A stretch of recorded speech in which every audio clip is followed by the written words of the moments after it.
திருச்சிற்றம்பலம். தென்னாடுடைய சிவனே போற்றி, எந்நாட்டவர்க்கும் இறைவா போற்றி. உண்ணாமுலை உமையாளோடும் உடனாகிய ஒருவன், உண்ணாமுலை உமையாளோடும் உடனாகிய ஒருவன், பெண்ணாகிய பெருமான்,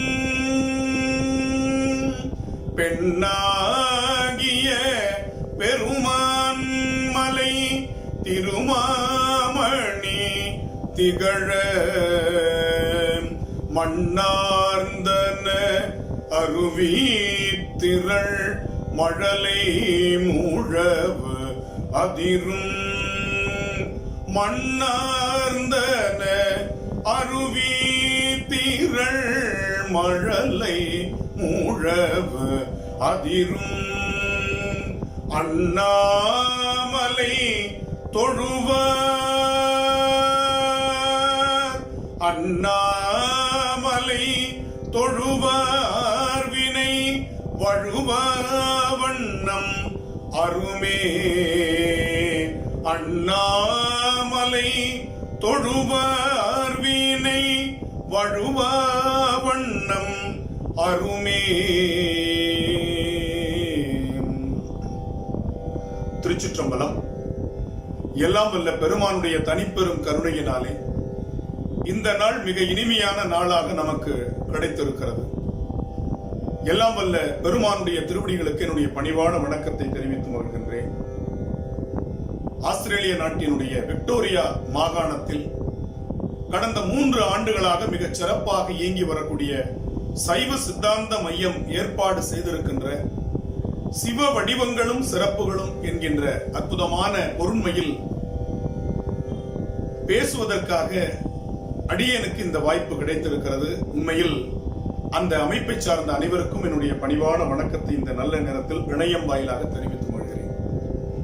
இதை உலகமெங்கிலும் இணைந்து இணையம் வாயிலாக கண்டும் கேட்டும் ரசித்துக் கொண்டிருக்கக்கூடிய அத்தனை உள்ளங்களுக்கும் என்னுடைய வணக்கத்தை தெரிவித்து நேரடியாக நான் தலைப்பிற்குள் பயணிக்க விரும்புகிறேன். சிவ வடிவங்களும் சிறப்புகளும். என்னுடைய நினைவுகள் பின்னோக்கி அற்புதமாக நகர்ந்து செல்கிறது. ஆஸ்திரேலிய நாட்டில்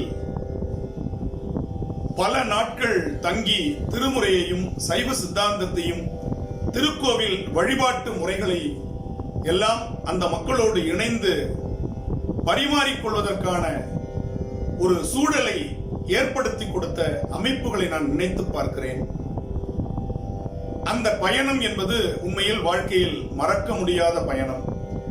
எனவே அந்த பயணம் இன்று இணையம் வாயிலாக அவர்கள் என் மீது கொண்ட அன்பின் காரணமாக இன்றும் தொடர்ந்து வந்து கொண்டிருக்கிறார்கள் என்று நினைத்து பார்க்கும் பொழுது உண்மையில் பெரும் மகிழ்ச்சியாக இருக்கிறது.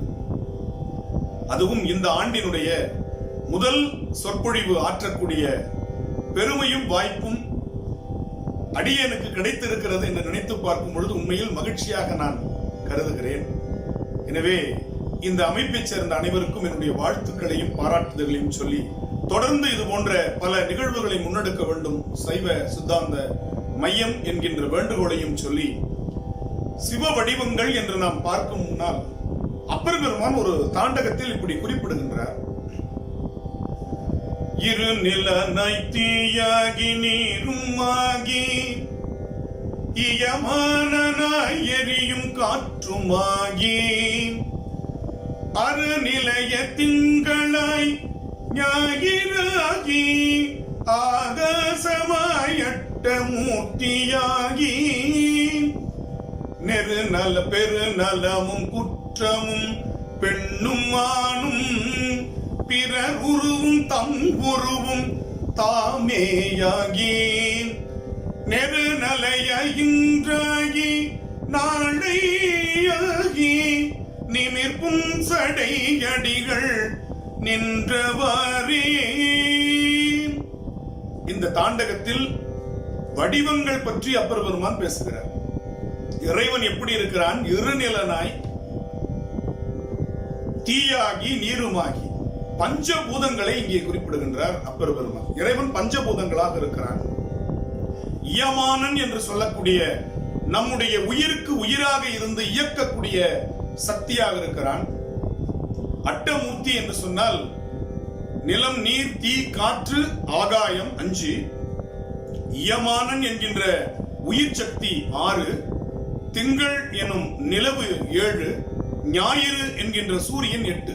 எனவே இறைவனுடைய அடிப்படை இயற்கை வடிவங்கள் என்று நாம் பார்த்தால் 8 வடிவம். அதனால்தான் அட்டமூர்த்தி அண்ணாமலை கைதொழ என்று திருவண்ணாமலை தேவாரம் பேசுகிறது.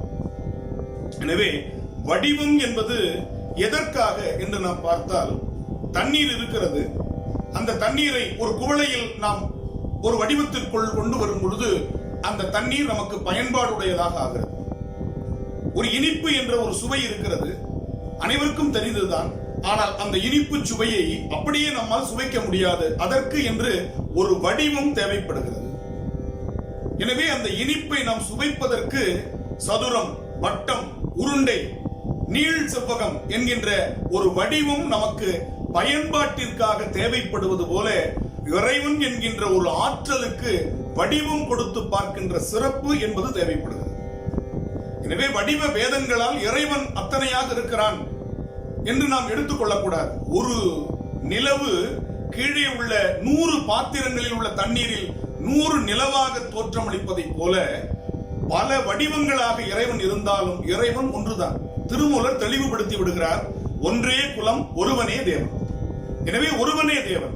அந்த ஒரு இறைவன் எப்படி ஒரு மனிதன் தந்தையாக, பிள்ளையாக, சகோதரனாக, கணவனாக, அண்ணனாக, மாமனாக, சித்தப்பனாக, பெரியப்பனாக, இப்படி ஒரே மனிதன் பல்வேறு பெயர்களை உறவு நிலைகளில் பெறுவதைப் போல இறைவனும் பல்வேறு வடிவங்களை அந்தந்த சூழல்களில் பெயர்களால் பெறுகிறான். ஆனால் இறைவன் ஒன்றுதான்.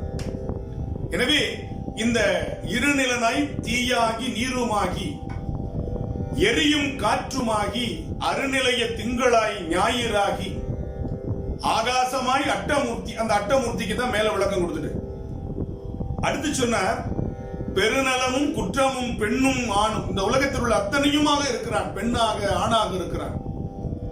அது மட்டுமல்ல, திருவாசகத்தில் 18வது பாடல் இறைவன் 3ஆம் பாலினமாகவும் இருக்கிறான். அந்த வடிவத்திலும் இறைவன் தான் இருக்கிறான் என்று பதிவு செய்கிறது. அண்ணாமலையான் அடிக்கமலம் சென்றீரஞ்சும் விண்ணோர் முடியின் மணித்தொகை விரற்றார் போல் கண்ணார் இரவி கதிர் வந்து கார்கரப்ப தன்னார் ஒளி மழுங்கி தாரகைகள் தாமகல பெண்ணாகியானாய் அலியாய் புறங்கொழி சேர் விண்ணாகி மண்ணாகி இத்தனையும் வேறாகி கண்ணார் அமுதமுமாய் நின்றான் கழல் பாடி பெண்ணே இப்பூங்குனல் பாய்ந்து ஆடேலோரம் பாவாய். பெண்ணாகி ஆனாய் அலியாய் புறங்கொழி சேர். எனவே வடிவம் என்று பார்க்கும் பொழுது பெண்ணாகவும் இருக்கிறான், ஆணாகவும் இருக்கிறான், 3ஆம் பாலினமாக திருநங்கையாகவும் இருக்கிறான். எனவே இறைவனுக்கு ஓருருவம் ஒரு நாமம் ஒன்றுமில்லார்க்கு 1000 திருநாமம் பாடினாம் தெள்ளேனும் கொட்டாமோ என்று மணிவாசகர் திருத்தெள்ளேனத்தில் குறிப்பிடுவது போல அவனுக்கென்று ஒரு உருவம் இல்லை, அவனுக்கென்று ஒரு நாமம் இல்லை. ஆனால் அந்த நாமமும் உருவமும் நமக்காக நாம் ஏற்படுத்திக் கொண்ட ஒரு வழிபாட்டு முறை என்பதை நாம் புரிந்து கொள்ள வேண்டும். அப்படித்தான் சிவ வடிவங்கள் நமக்கு பிரமாதமாக நம்முடைய புராணங்கள், நம்முடைய திருமுறை இலக்கியங்கள் சுட்டுகின்றன. இறைவனுடைய முகங்கள் 5 என்று சொல்வார்கள். ஈசானம், தத்புருஷம், அகோரம், வாமதேவம், சத்யோஜாதம். 4 திசைகள்ல 4 முகம் இருக்கு. மேலே ஒரு முகம் பார்த்து கொண்டிருக்கிறது. எனவே ஈசானம், தத்புருஷம், அகோரம், சத்யோஜாதம், வாமதேவம் என்று சொல்லக்கூடிய 5 முகங்கள். அந்த 5 முகங்களிலிருந்து ஒவ்வொரு முகத்திலிருந்தும் 5 வடிவங்கள் தோன்றுகின்றன. இவை இணைந்து 25 வடிவங்கள் மாகேஸ்வர வடிவங்கள் என்று குறிப்பிடப்படுகின்றன. 25 வடிவங்கள். அந்த 25 வடிவங்கள் சிவ பராக்கிரமமாக விரிவடையும் பொழுது 64 வடிவங்களாக விரிவடைகின்றன. எனவே சிவ வடிவங்கள் மொத்தம் அப்படின்னு எடுத்தீங்கன்னா 64 வடிவங்கள். அது தவிர நிறைய இருக்குங்க. நமக்கு சுட்டப்படுகின்ற வடிவங்கள் 64 தான். அந்த வடிவத்துல நாம 25 வடிவங்கள் என்று சொல்லக்கூடிய மாகேஸ்வர வடிவங்களை முதற்கண் பார்க்கிறோம். அதுல இன்று தொன்மை வடிவமாக இருக்கக்கூடிய சிவலிங்க வடிவம். இண்டஸ் வேலி சிவிலைசேஷன் ஒரு பெரிய புத்தகம் ஹீராஸ் பாதிரியார் எழுதியிருக்கிறார். சிந்து சமவெளி நாகரிகம். அங்க அகழ்வாராய்ச்சி செய்யறாங்க. மொஹஞ்சதாரோ ஹரப்பா எல்லாருக்கும் தெரிஞ்ச விஷயம் தான். அதை நம்ம நினைவுபடுத்திக்கலாம். அப்ப சிவலிங்கங்கள் கிடைத்திருக்கின்றன. பாபிலோனா, மெசபடோமியா, அமெரிக்கா, இன்னும் சொல்ல போனால் நம்முடைய ஆப்பிரிக்க நாடுகள், இவற்றிலெல்லாம் அகழ்வாராய்ச்சியின் பொழுது சிவலிங்க திருமேனி கிடைத்திருக்கின்றன. எனவே அந்த சிவலிங்க திருமேனி தான் இறைவனுடைய முதல் வடிவமாக, முற்றிய வடிவமாக, அருவுருவ வடிவமாக நமக்கு காட்சி. அருவுருவம்னா ஒண்ணும் இல்லை. உருவம் அப்படின்னா அது ஸ்டாச்சு, ஐடோல்னு சொல்லுவாங்க. அருவம்னா கண்ணுக்கு தெரியாது. இப்ப காற்று கண்ணுக்கு தெரியல, உணரதான் முடியும். அது அருவம். அருவுருவம்னா தெரியும், ஆனா என்னன்னு நம்மளால என்ன பண்ண முடியாது, அறுதிட்டு உறுதியா சொல்ல முடியாது. உருவமாகவும் இருக்கும், ஆனா அது என்ன, எப்படிப்பட்ட உருவம், அது குறியீடுன்னு சொல்றாங்க. சிவலிங்கம் என்பது குறியீடு. அது தெளிவா நம்முடைய சேக்கிழார் பெரிய புராணத்துல பதிவு செய்கிறார். காணாத அருவினுக்கும் உருவினுக்கும் காரணமாய், அருவினுக்கும் உருவினுக்கும் காரணமாக நீள் நாகம் அணிந்தார்க்கு நிகழ் குறியாம் சிவலிங்கம். சிவலிங்கம் என்பது ஒரு குறியீடு, ஒரு சிம்பல், கடவுளை வழிபடுவதற்குரிய ஒரு சிம்பல். லிம் என்ற சொல் ஒடுங்குவது, ஒடுங்குவதுன்னா அப்சர்வ் ஆகிறது, அப்சர்வ் பண்றது. கம் என்றால் வெளிப்படுவது. எனவே உயிர்கள் ஒடுங்கி வெளிப்படுகின்ற அந்த தன்மையை லிங்கம் என்ற சொல் குறிப்பிடுது. சிவலிங்கம் இது 3 பாகங்களை உடையது. பாத்தீங்கன்னா மேல இருக்கிற பாகம் சிவபாகம், இடையில இருக்கிற பாகம் விஷ்ணு பாகம், கீழே இருக்கிற கண்ணுக்கு தெரியாது அது பூமியில இருக்கும் பிரம்ம பாகம். எனவே 3 பாகமாக இருக்கும். வெளியில நமக்கு ஆவுடையார்னு சொல்லுவாங்க அந்த சிவலிங்கத்தினுடைய அமைப்பு. அந்த பேர்லயே ஒரு ஊரே இருக்கு, ஆவுடையார் கோவில். திரு பெருந்துறை, மாணிக்கவாசகர் கட்டின கோவில் திருப்பெருந்துறை ஆவுடையார் கோவில்னே அதுக்கு சொல்லுவாங்க. ஏன்னா சிவலிங்கம் இருக்காது, வெறும் ஆவுடையார் மட்டும் இருக்கும், பீடம் மட்டும் இருக்கும். அங்க அருவ வழிபாடு. மற்ற எல்லா கோவிலையும் நாம் பார்க்கும் பொழுது சிவலிங்க வடிவங்களை நாம் பார்க்கிறோம். அந்த சிவலிங்க வடிவத்துல 4 விதமான வடிவங்களை அவர்கள் அமைத்திருக்கிறார்கள். கோவில் ஒரே மாதிரி இல்ல. அதுல பாத்தீங்கன்னா தாழங்குடை வடிவம் என்று சொல்றாங்க, ஒரு குடை போல அமைந்திருக்கிற வடிவம். அதற்கு சத்ராகாரம் அப்படின்னு சமஸ்கிருதத்துல பேரு, சத்ராகாரம், தாழங்குடை. அடுத்த கோழி முட்டை மாதிரி இருக்கிறது, அந்த ஓவலா இருக்கிறது கோழி முட்டை மாதிரி இருக்கிற சிவலிங்கம். அந்த அமைப்புக்கு குக்குடாகாரம், குக்குடம்னா கோழி. ஒரு ஆசனங்கள்ல நம்முடைய யோகாசனத்துல குக்குட ஆசனம், கோழி மாதிரி உட்கார்றதுக்கு ஒரு ஆசனம் இருக்கு, குக்குட ஆசனம்னு பேரு. சிவபெருமானுடைய நடனங்கள்ல குக்குட நடனம் அப்படின்னு ஒரு நடனம் இருக்கு. 7 வகை நடனங்கள்ல ஒரு நடனம் குக்குட நடனம். அதே போல முருகப்பெருமானுக்கு குக்குட கொடியான்னு ஒரு பேரு அருணகிரிநாதர் கொடுக்கிறார். சேவல் கொடியை தாங்கியிருக்க குக்குடம் என்றால், நம்ம ஆறிரு தடந்தோள் வாழ்க பாட்டு படிச்சிருப்பீங்க. அருமுகம் வாழ்க, வெப்பை கூறுசை தனிவேல் வாழ்க, குக்குடம் வாழ்கன்னு வரும்.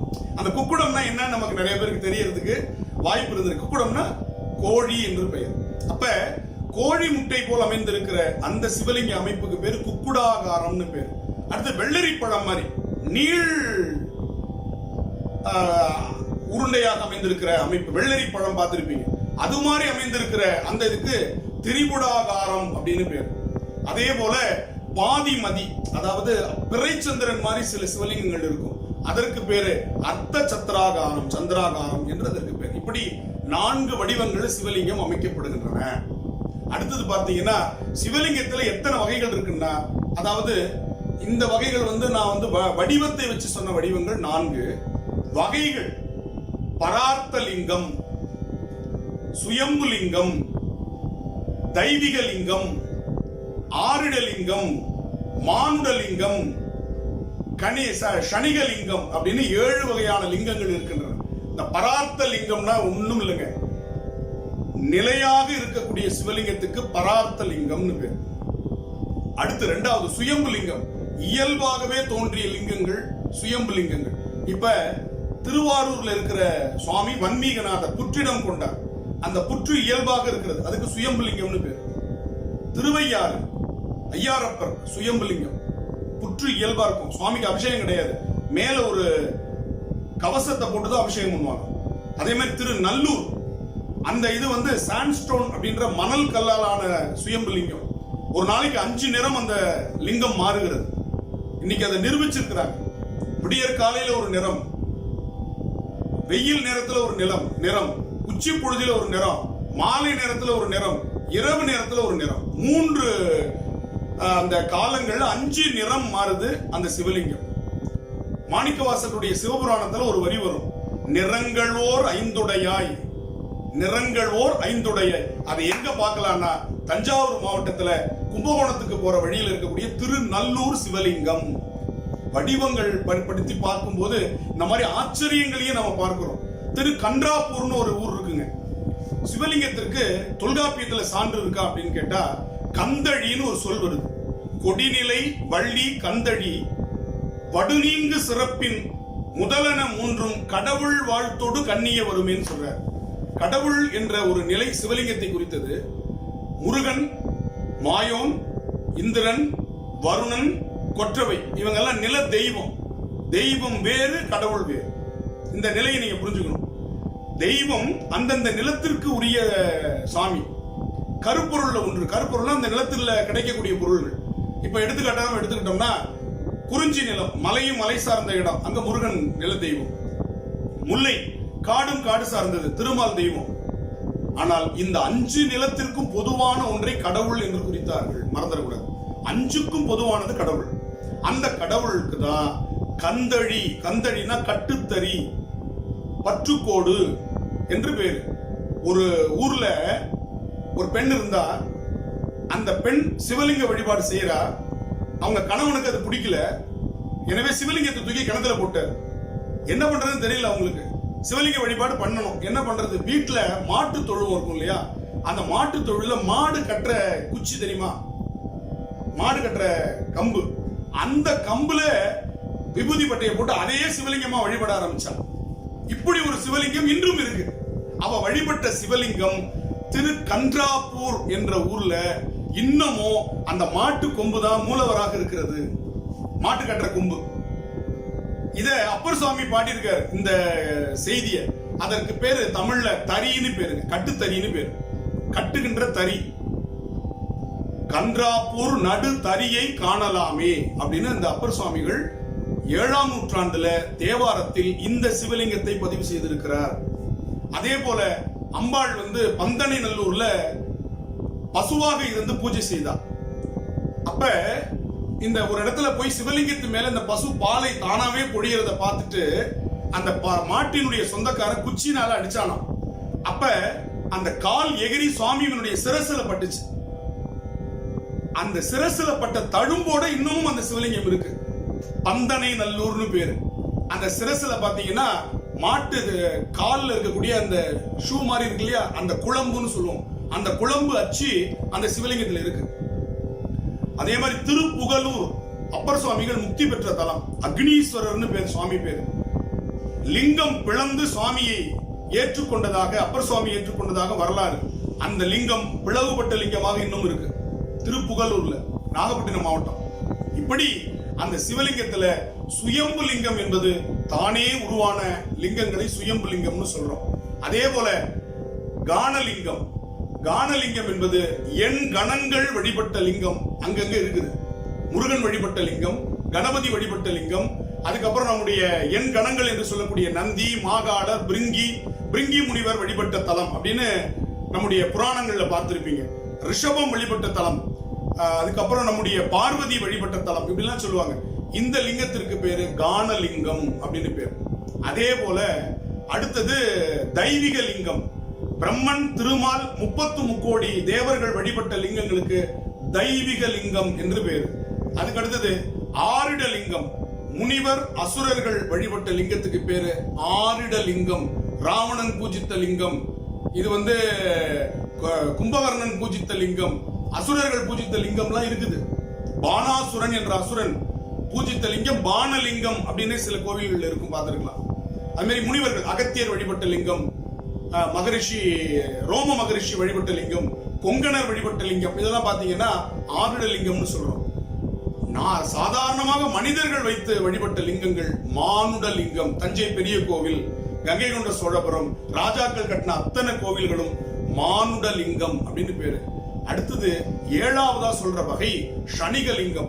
ஷன அப்படின்னா ஷன நேரம்னு சொல்லுவோம் தெரியுமா, கன நேரம்ங்கிறத ஷன நேரத்தில் அப்படின்னு. அது என்னன்னா தினமும் பூஜைக்கு புதிய லிங்கங்களை செஞ்சுட்டு பூஜை முடிஞ்ச உடனே திரும்ப தண்ணீர்ல கரைச்சிருவாங்க.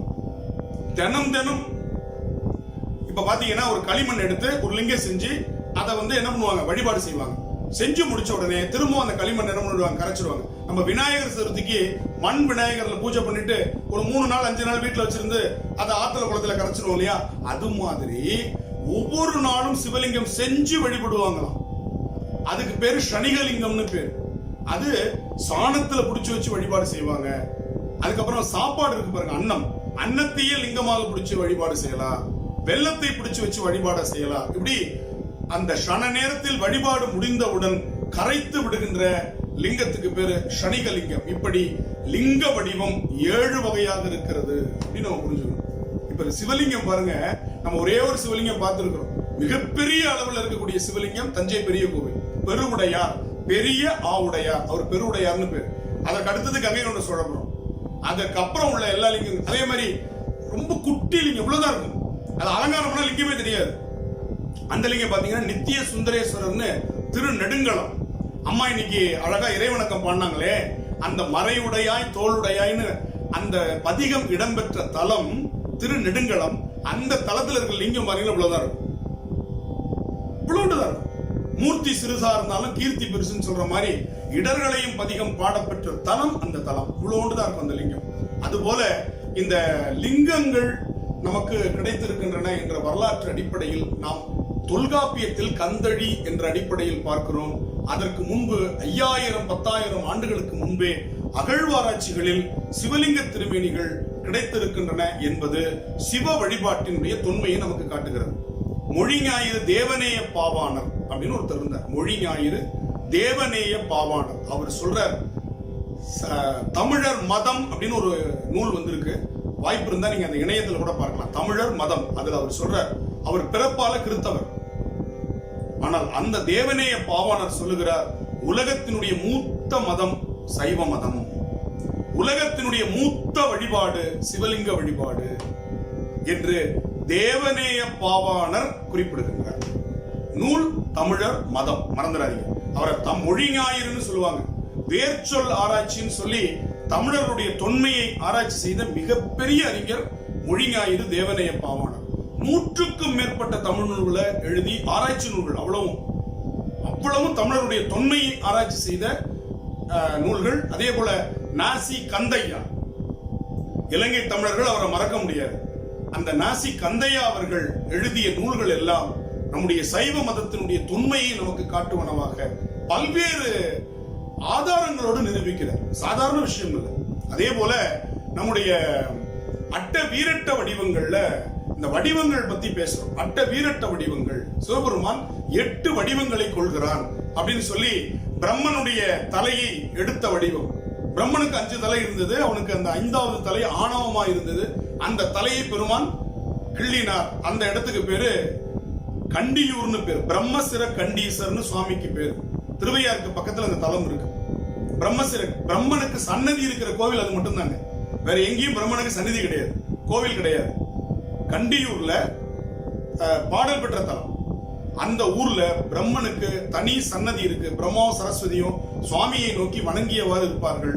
அருமையான ஒரு தலம், மேற்கு பார்த்த சிவத்தலம். அந்த தலத்துல இருக்கிற சுவாமிக்கு பிரம்மசிர கண்டீசர், இறைவன் 8 விதமான வீர செயல்கள் புரிந்த அந்த வடிவங்களை குறிப்பிடுகின்ற பொது வடிவங்களாக பார்க்கின்ற அந்த வடிவத்துல பிரம்மசிர கண்டீசர்னு ஒரு வடிவம்.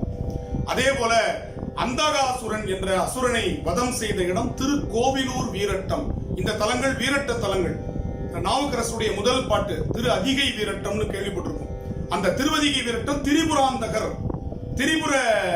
திரிபுரங்களை எரித்த அந்த வீரட்ட செயல் நடந்த இடம்னு சொல்றோம். அங்கதான் அந்த வீரட்டானேஸ்வரர்னு பேரு, சுவாமிக்கு பேரு. அதிகை வீரட்டானம் கூற்றாயினவாறு பாடுகிறார் இல்லையா, அவங்க எல்லாருக்கும் தெரிந்த பாடல். அதுல சொல்லுவார், ஆற்றேன் அடிகேன் அதிகை கெடில வீரட்டான தூரை அம்மானே. அந்த அதிகை வீரட்டானத்தில் திரிபுராந்தகர் என்கின்ற வடிவத்தை நாம் பார்க்கிறோம். அதே போல அந்த வடிவங்களை பார்த்து கொண்டே வரும் பொழுது சலந்தரனை வதம் செய்த இடம் திருக்குடி வீரட்டம், சலந்தராசுரனை, இதெல்லாம் புராணத்தில் வரக்கூடிய கதைகள். இந்த கதைகளுக்குள்ள நம்ம நிறைய போனோம்னா ஒரு 1.5 மணி நேரத்துக்குள்ள நம்ம ஒரு வடிவத்தை கூட பார்க்க முடியாது. அதனால இவ்வளவு வடிவங்கள் இருக்குன்னு சொல்லி சில வடிவங்கள்ல நம்ம தொன்மை வடிவங்களை மட்டும் நான் கொஞ்சம் விளக்கமா சொல்லலாம் அப்படின்னு நினைக்கிறேன்.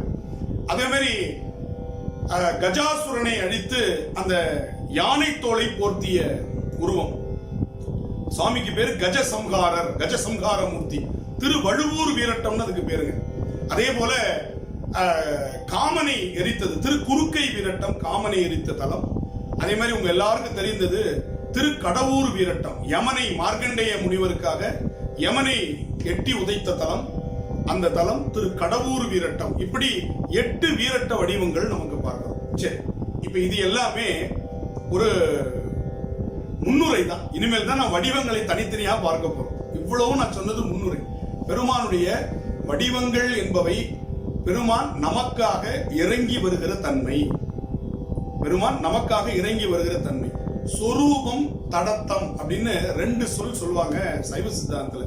சொரூபம் என்று சொன்னால் கண்ணுக்கு தெரியாத நிலையில் பெருமான் இருக்கக்கூடிய இயல்பு நிலை. தடத்தம் என்றால் இறங்கி வருதல், நமக்காக அவன் இறங்கி வருகிறான், நமக்காக அவன் உருவம் தாங்கி வருகிறான், அதுக்கு தடத்தம்னு பேர். அப்ப இறைவன் இயல்பு நிலையிலிருந்து இறங்கி வருகிற நிலைதான் மாகேஸ்வர வடிவங்களாக நமக்கு நிகழ்கின்றன. அதுல நமக்கு சொல்லுகின்ற முதல் வடிவம் எது அப்படின்னா உமாஸ்கந்தர் வடிவம். சோமாஸ்கந்தர் வடிவம் பார்வதி பரமசிவம் இடையில் முருகன் குழந்தையாக. இந்த வடிவம் பாருங்க, குடும்பத்தோடு இருக்கின்ற வடிவத்தை தான் நம்முடைய சைவம் முதல் வடிவமாக மாகேஸ்வர வடிவமா இருக்கு. சன்னியாச வடிவம், தாடியோட இருக்கிற வடிவம், காவி கட்டி இருக்கிற வடிவம் எல்லாம் இல்ல. முதல் வடிவமே சைவம் எதை காட்டுகிறது என்று சொன்னால் குடும்பத்தோடு இருக்கின்ற அற்புதமான ஒரு வடிவத்தை நமக்கு காட்டுகிறது. எனவே துறவு என்பது சைவத்தில் ஒரு பகுதி தான். மீதி 99% இல்லறத்தார்கள் சைவத்தில் இருந்து கொண்டே அறச்செயல்களை செய்து இறை வழிபாட்டின் மூலம் முக்தி பெற முடியும். காட்டுக்கு போக வேண்டாம், தாடி வளர்த்துக்க வேண்டாம், காவி கட்ட வேண்டாம், கடும் தவம் புரிய வேண்டாம், நெருப்பு வளையத்துக்குள்ளெல்லாம் நிக்க வேண்டியதில்லை, ஒத்த காலில் தவம்லாம் பண்ண வேண்டியதில்லை. அவங்க வேலையை ஒழுங்கா செஞ்சுக்கிட்டு அவங்க நிலையில் இருந்து அவர்கள் வழிபாடு செய்தாலே முக்தி பெற முடியும். இதைத்தான் முதல் வடிவம் நமக்கு காட்டுகிறது. சரி, இப்ப இந்த 5 முகங்களில் இருந்து 25 வடிவங்கள் வருகிறதுன்னு சொன்ன இல்லையா, அந்த எந்தெந்த முகத்துல எதுன்னு சொல்லிட்டு இன்னைக்கு நம்ம என்னென்ன வடிவத்தை பார்க்கலாம் அப்படிங்கறத நம்ம பார்க்கலாம். மகேஸ்வர வடிவங்கள் 25ல ஈசானம் என்கின்ற முகத்திலிருந்து 5 வடிவங்கள். அதுல முதல் வடிவம் சோமாஸ்கந்தர், 2வது நடராசர், 3வது ரிஷபாரூடர், 4வது கல்யாண சுந்தரேஸ்வரர், 5வது சந்திரசேகரர். இந்த 5ம் ஈசானம் என்கின்ற முகத்திலிருந்து தோன்றுகின்ற வடிவங்கள். இது உச்சி. ஈசானம் என்பது சிவபெருமானுடைய உச்சி முகம். அடுத்தது தத்புருஷம் என்று கிழக்கு நோக்கிய முகம். 4 திசைகள்ல கிழக்கு நோக்கிய திசை, அந்த திசையில் இருக்கக்கூடிய முகம் தத்புருஷம். அதுல பிட்சாடனர், காமதகனர், காலசம்ஹாரர், சலந்தரவதர், திரிபுராரி என்று சொல்லக்கூடிய 5 வடிவங்கள் தத்புருஷம் என்கின்ற கிழக்கு நோக்கிய முகத்திலிருந்து தோன்றுகின்ற வடிவங்கள். அடுத்தது அகோரம். இதுல ஒரு முக்கியமான விஷயம், நம்ம ஆளுங்க அகோரம்னா என்னன்னு கேட்டீங்கன்னா, கோரம்னா என்ன, அருவருப்பானது. அகோரம்னா ரொம்ப அருவருப்புன்னு நினைச்சிட்டு இருக்கோம். சிவசிவா, அகோரம்னா அழகு. சமஸ்கிருதத்துல ஒரு சொல்லுக்கு முன்னாடி ஆசைத்த எதிர்மறை பொருள். பிராமி என்று சொன்னால் வெள்ளை நிறமுடைய சரஸ்வதி, வெள்ளை புடவை, கையில வெண்முத்து மாலை, அருமையா வெள்ளை வெளியேர்னு தாமரையில உட்கார்ந்து வெள்ளை நிற வீணை வச்சிருப்பா, அதனால அவளுக்கு பிராமின்னு பேர். சேர்த்தம்னா அபிராமின்னா கரிய நிறம் கொண்டவள், கருமாரியம்மன், அவளுக்கு என்ன பேரு, அபிராமின்னு பேர். நம்ம ஊர்ல அபிராமின்னு சொன்னா யாரும் கோபப்பட மாட்டாங்க, கருப்பாயினா கோபப்படுவாங்க.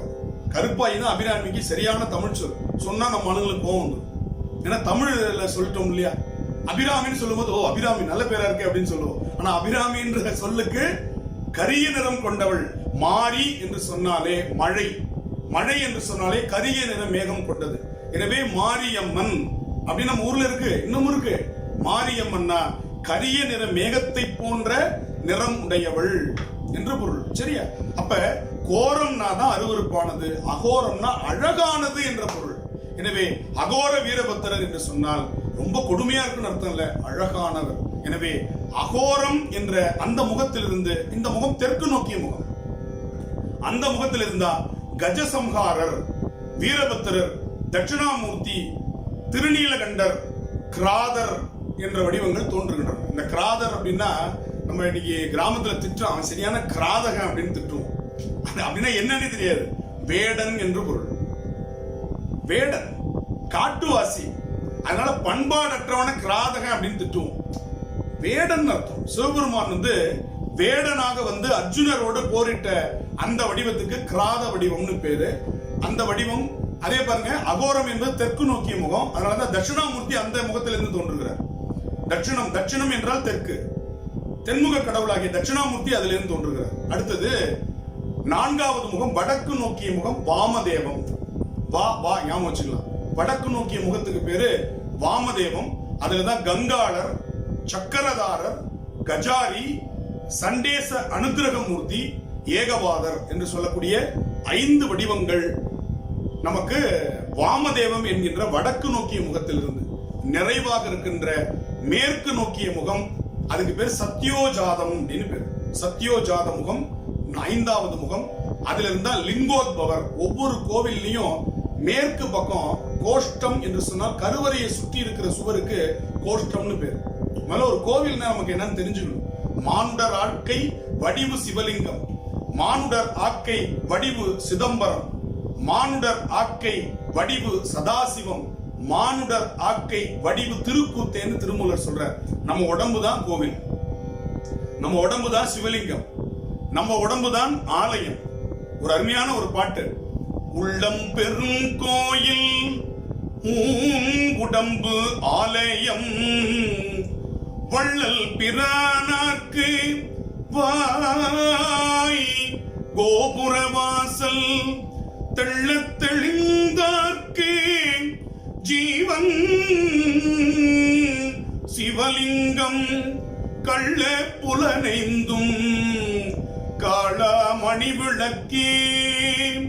இப்ப இந்த உடம்பு தான் கோயில், இந்த உடம்பு தான் சிதம்பரம், இந்த உடம்பு தான் சிவலிங்கம், இந்த உடம்பு தான் திருக்கூத்தாகிய நடராசருடைய வடிவம். அப்ப இந்த உடம்பில் இருப்பதுதான் அண்டத்தில் இருப்பதுதான் பிண்டத்தில், பிண்டத்தில் இருப்பதுதான் அண்டம். பிண்டம் என்பது உடம்பு, அண்டம் என்பது உலகம். பஞ்சபூதத்தினுடைய கூட்டு தான் இந்த உடம்பு. திரும்ப பஞ்சபூதத்தினுடைய கூட்டுக்கு அந்த உடம்பு போயிடுது. இடையில் நமக்கு கிடைக்கிற அந்த உடம்பு இந்த பஞ்சபூதங்களினுடைய கலவையால் கிடைக்கிறது. உயிர் இந்த உடம்பை விட்டு நீக்கணும்னே திருப்பவும் பஞ்சபூதங்கள் இந்த உடம்பை எடுத்துக்கொள்கிறது. அப்ப கோவில் என்பது, கோ என்றால் இறைவன், இல் என்றால் இருப்பிடம். அப்ப கோயில் என்பதை எப்படி உருவாக்குனாங்கன்னா மனிதனுடைய உடம்பை போலத்தான் கோயிலை உருவாக்கினார்கள். அதை நம்ம தெளிவா புரிஞ்சுக்கணும்.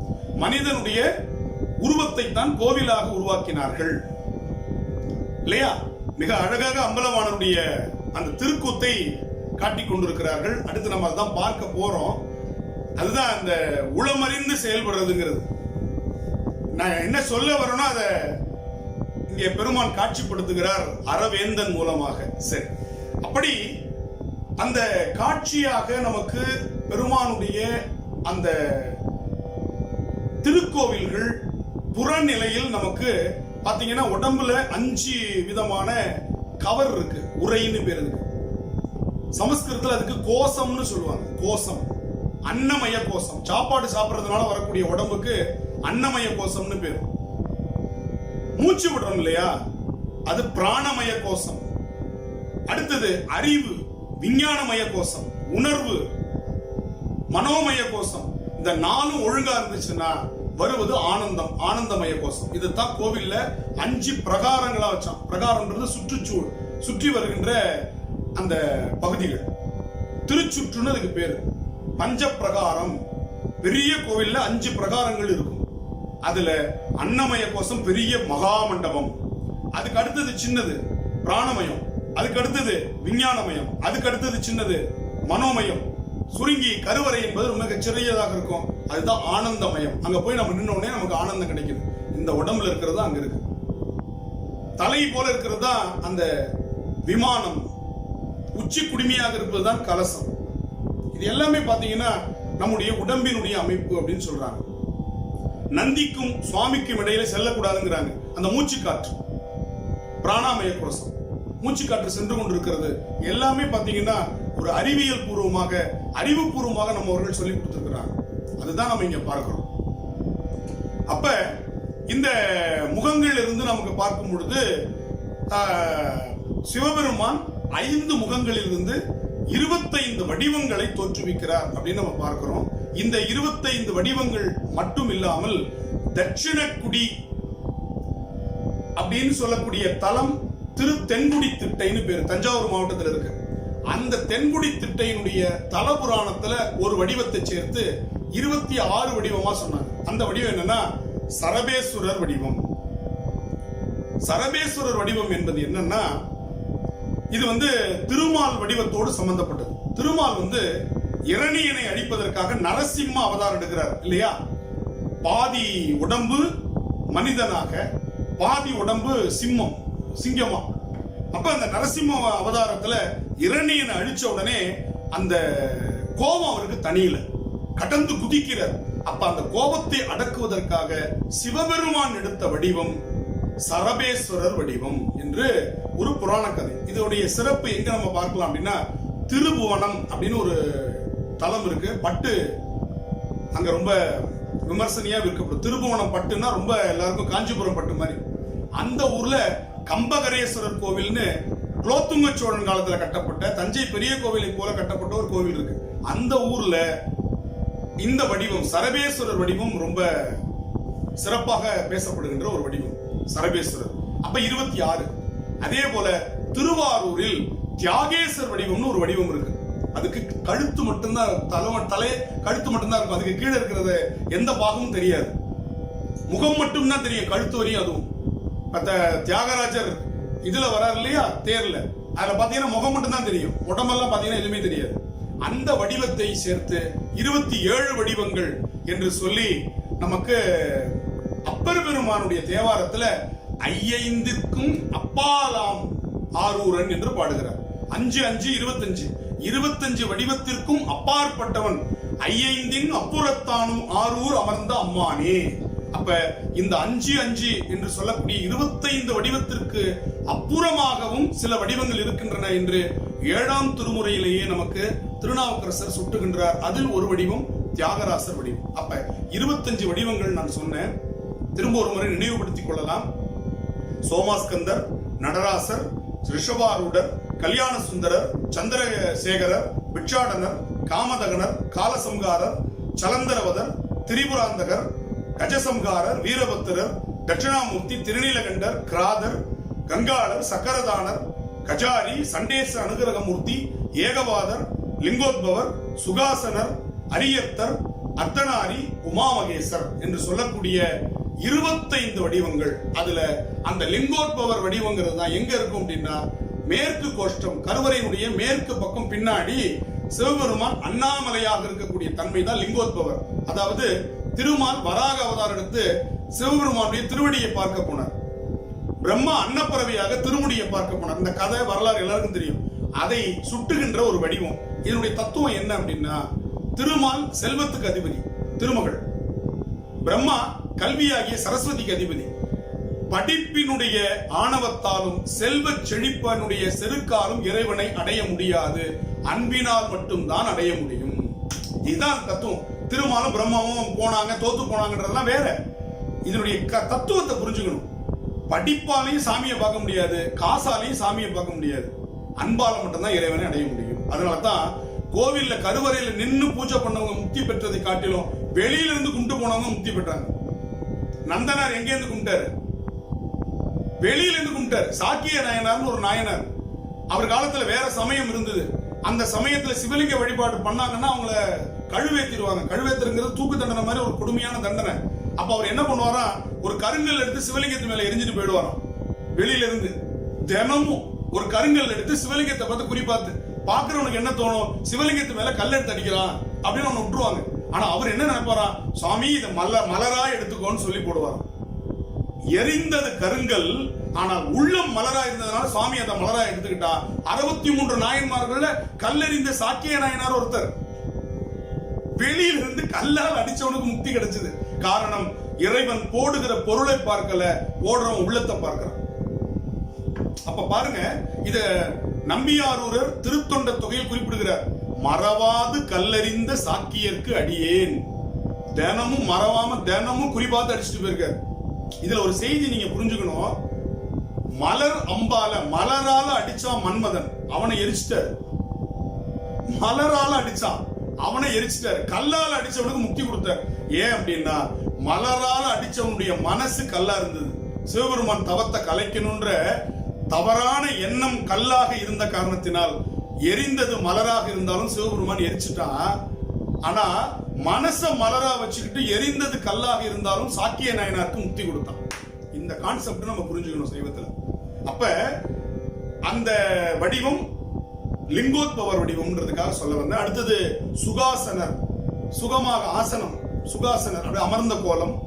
அதே போல அரியர்த்தர், அரியர்த்தர்னா சங்கர நாராயணராக இடது பாகத்தை திருமாலுக்கு கொடுத்த வடிவம் சங்கர நாராயண வடிவம் அரி அத்தர். அடுத்தது அர்த்தநாரீஸ்வரர், உமையம்மைக்கு இடப்பாகம் கொடுத்த உண்ணாமலையும் உமையாளும் உடனாகிய ஒருவன் சொல்றோம் இல்லையா, அந்த வடிவம். நிறைவாக உமா மகேசர். பெரும்பாலான திருக்கோவில்களில் அந்த ரிஷப வாகனத்தோடு சுவாமி அம்பாள் புறப்பாடு என்று சொன்னாலே உமா மகேசர் வடிவம் வரும். இதற்கு நிறைய சான்றுகளோடு நம்ம பார்க்க போறோம். சரி, இப்ப இந்த வடிவங்கள்ல நாம 5 வகைகளா இந்த வடிவங்களை பிரிச்சிடலாம்.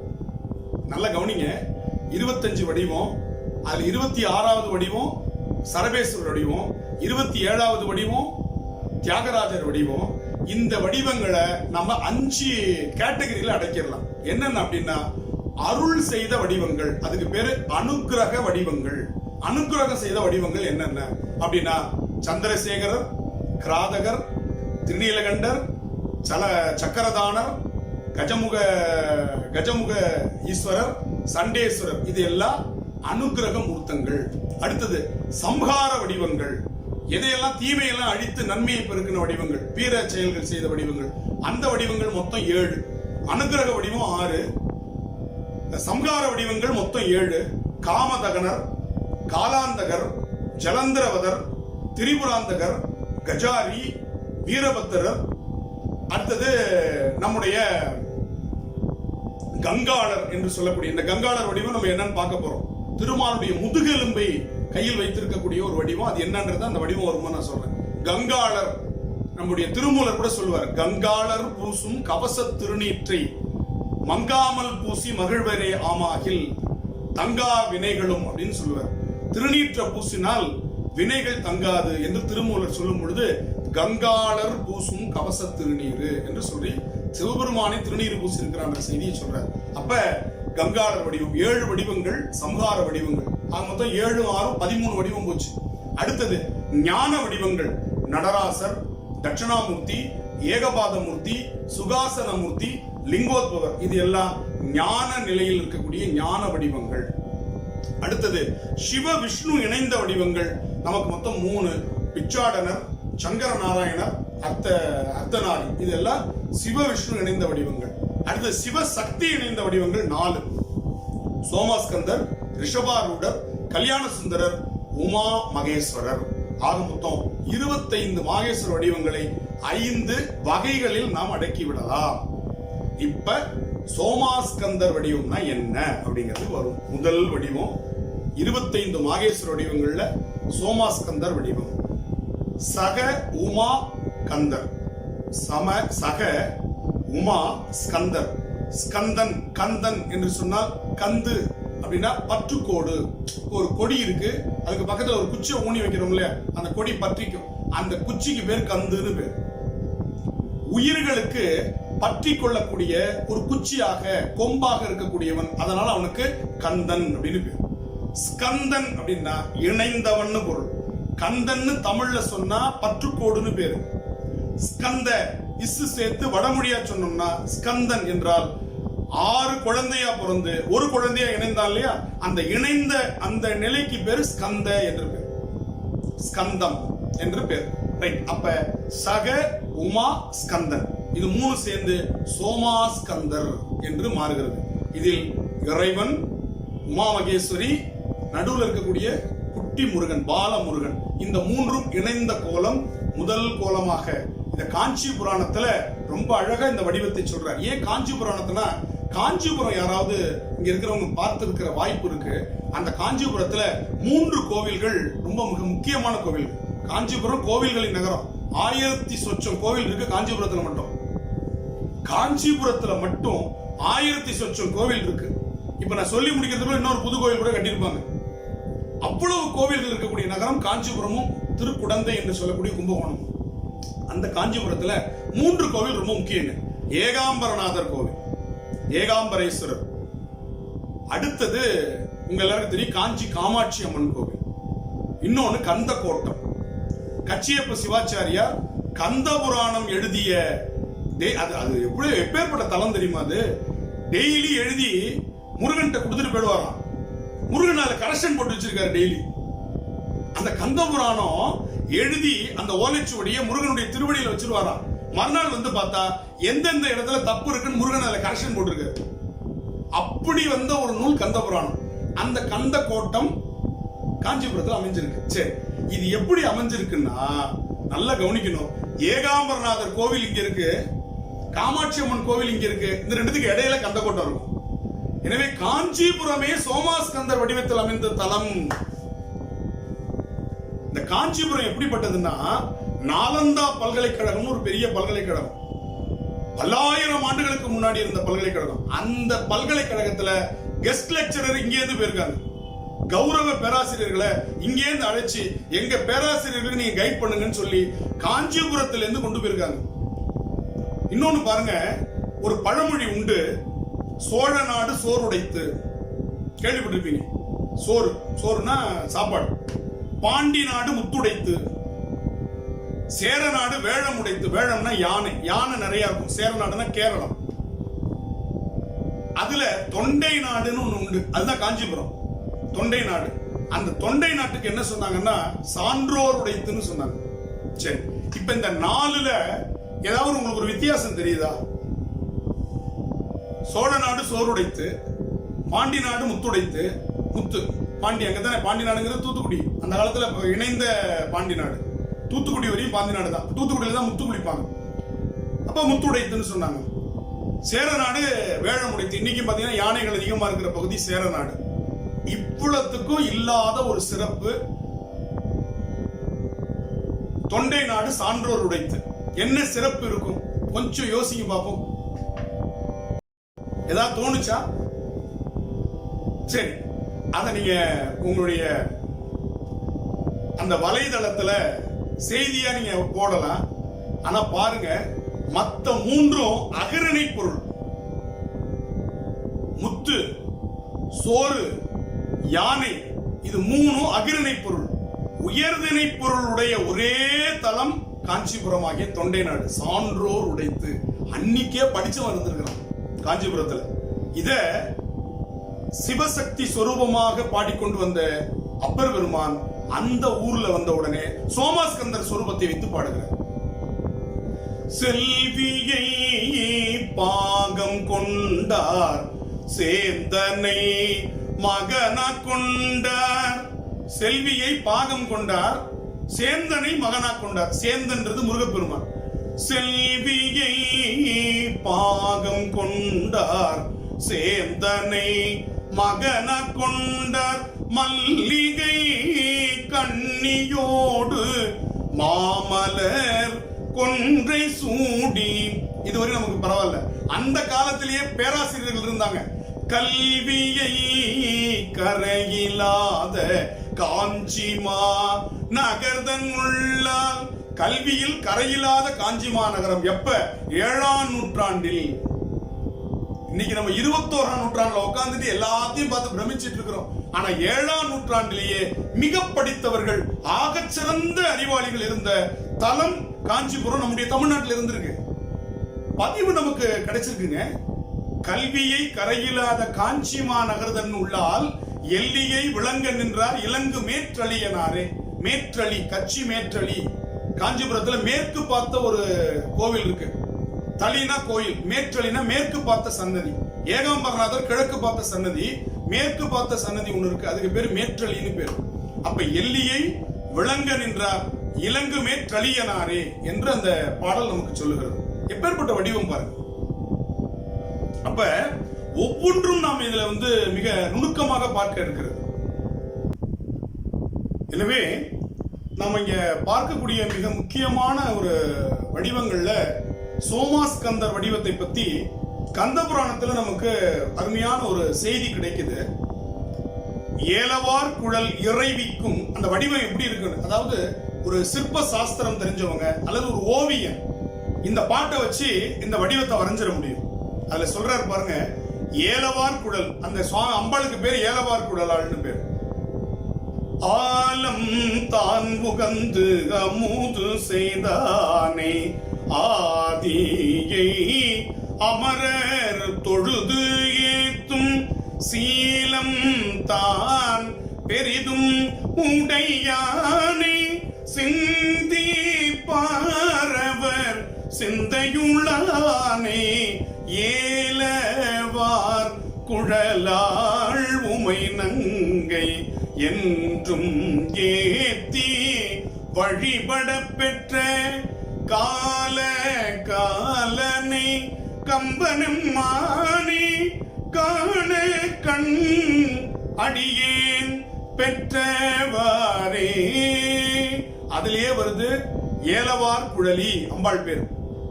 அப்ப ஏலவார் குழல் இறைவிக்கும் எம்பிரான் தனக்கும் பாலன் ஆகிய குமரவேள் நடுவுறும். அம்பாளுக்கும் சுவாமிக்கும் எங்க சுவாமி இருக்கிறாரா முருகப்பெருமான்? நடுவுறும் பான்மை கால் ஞாலமேலுறும் இரவோடு பகலுக்கும் நடுவே மாலையானது போல். இது எப்படி இருக்கா? சுவாமி செக்கச்சவேல் இருக்கிறார், பொன்னார் மேனியன். அம்பாள் கருகருகரன் இருக்கிறார், அபிராமி. இந்த ரெண்டுத்துக்கும் இடையில அந்த மாலை நேரத்துல சூரியன் மறைய நேரத்துல ஒரு பிரைட்னஸ் இருக்கும் தெரியுமா? அப்படியே ஆரஞ்சு கலரா இருக்கும். அது மாதிரி முருகப்பெருமான் இருக்காரு.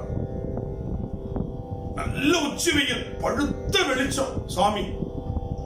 அம்பாள் நல்ல கருப்பு. இந்த ரெண்டுத்துக்கும் இடையில மாலை நேரம் இருக்கு பாருங்க, அப்படியே குளிர்ச்சியா இருக்கிற நேரம், சூரியன் அந்தி சாயற நேரம் ஒரு பிரைட்னஸ் ஆரஞ்சு கலர்ல இருக்கும். அது அந்த மாதிரி சுவாமிக்கும் அம்பாளுக்கும் இடையே முருகப்பெருமான் இருக்கிறார் என்று கந்த புராணத்தில் இந்த சோமாஸ்கந்தர் வடிவத்தை பற்றி ஒரு அழகான பாடல். அதே போல குமரகுருபரர் பாடுறார். எப்படி பாடுறாருன்னா, அவர் பார்க்கிறார் திருவாரூர்ல இருக்கிற சோமாஸ்கந்தரை பார்க்கிறார். திருவாரூர் நான்மணி மாலை. குமரகுருபரர் யாருன்னா, நீதி நெறி விளக்கம், சகலகலாவல்லி மாலை, காசி கலம்பகம், மதுரை கலம்பகம், மீனாட்சி அம்மை பிள்ளை தமிழ், முத்துக்குமாரசாமி பிள்ளை தமிழ், மீனாட்சி அம்மை குரம், சிவகாமி அம்மை இரட்டை மணி மாலை, கைலை கலம்பகம், இவ்வளவு நூல்களை எழுதினவர். 14 பிரபந்தங்களை எழுதி பிரபந்த வேந்தர் என்ற மிகப்பெரிய ஒரு ஞானி யாருன்னா குமரகுருபரர். அவரு சொல்றாரு, திருவாரூர் நான்மணி மாலையில அங்க இருக்கிற சோமாஸ்கந்தர் எப்படி இருக்காருன்னா, சுவாமி வெண்மை நிறம், அது கங்கை மாதிரி இருக்கான். அம்பாள் கரிய நிறம், அது எப்படி இருக்குன்னா யமுனை மாதிரி இருக்கான். நடுவுல சரஸ்வதி வெண்மை நிறம், அது எப்படின்னா முருகப்பெருமான் மாதிரி திரிவேணி சங்கமமாக இருக்கிறதுன்னு சொல்றாரு. ஏன்னா அவர் காசிக்கு போயிட்டு வந்தவர், அலகாபாத் வழியா காசிக்கு போனவர். அந்த திரிவேணி சங்கமம் சொல்லுவாங்க. கங்கை ஒரு பக்கம் வெள்ளை வெளியேர்னு வரும், யமுனை ஒரு பக்கம் வரும். இந்த ரெண்டும் இணைஞ்சு நடுவுல அந்த பிரவாகமாக உள்ளிருந்து தோன்றுவது சரஸ்வதி. 3 ஆறு சங்கமிக்கிற இடத்துக்கு பேரு திரிவேணி சங்கமம். கும்பமேளா கேள்விப்பட்டிருப்பீங்க.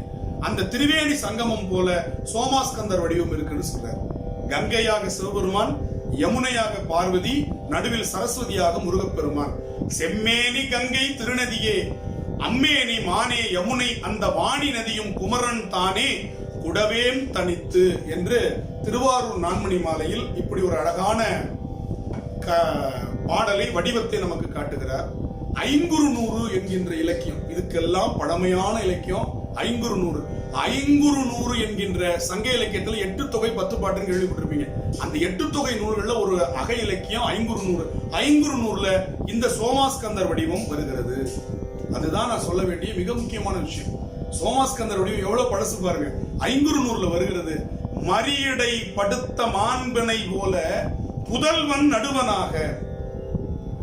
ஒரு ஆண்மான் ஒரு பெண்மான் நடுவுல ஒரு குட்டிமான் இருக்கிற மாதிரி இருக்குங்கிற. மான் கூட்டத்துல ஒரு ஆண்மான், நல்ல கலைமான்னு சொல்லுவாங்க, பெரிய பெரிய கொம்புகள் இருக்கும், அதோடைய நிழல்ல பெண்மான் உட்கார்ந்துருக்கா. இந்த ரெண்டுத்தோட நிழல்ல ஒரு குட்டிமான் படுத்திருக்கா. அது மாதிரி இருக்கு சோமாஸ்கந்தர் வடிவம்னு ஐங்குறுநூறில் வருகிறது. மரியடை படுத்த மான் பிணை போல புதல்வன் நடுவனாக நன்றும் இனிதுமன்று பெறலரும் அவர் கிடக்கை முனிவின்றி நீல் நிற வியலகம் கவைய ஈனும் உம்பர் குறைத்தே என்று அந்த பாட்டுல ஐங்குறுநூற்றில் நம்முடைய சோமாஸ்கந்தர் வடிவம் பேசப்படுகிறது. அதே போல திருச்செந்தூர் திருப்புகள்ல, அருணகிரிநாதர் திருப்புகள்ல அற்புதமாக இந்த சோமாஸ்கந்தர் வடிவத்தை போற்றி இருக்கிறார். மரிபரசு கரமிக மில குமர குருபரன் உமை இருவழியும் மகிழ மடிமிசை வளரும் இளையோனே. அப்பாவும் அம்மாவும் உட்கார்ந்துருக்கும்போது 2 மடியிலையும் விளையாடக்கூடிய இளையோனே என்று திருச்செந்தூர் திருப்புகள்ல இந்த சோமாஸ்கந்தர் வடிவத்தை போற்றுகிறார். எனவே சோமாஸ்கந்தர் வடிவத்தை வழிபாடு செய்தால் குடும்பம் இணக்கமாக இருக்கும். இந்த வடிவத்துக்கு சொல்ற பலன், குடும்ப ஒற்றுமையாக பிள்ளை குட்டிகளோடு மகிழ்ச்சியா இருக்கணும்னா சோமாஸ்கந்தர் வடிவத்தை வணங்குக என்று முதன்மையாக இந்த வடிவத்தை சொன்னார்கள். அடுத்து ஆடல் வல்லான் வடிவம். 2வது வடிவம் என்ன வடிவம்? ஆடல் வல்லான், நம்முடைய நடராசர் வடிவம்.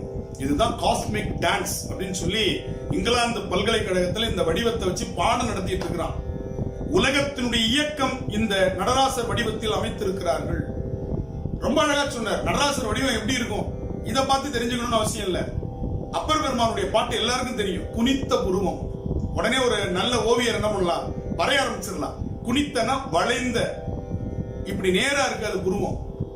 ஏன்னா அவர் பியூட்டி பார்லருக்கு போய் புருவத்தை வழிச்சு ட்ரிம் பண்ணிலாம் அப்படி ஆக்கல, இயல்பா அவருக்கு அப்படி இருக்கு.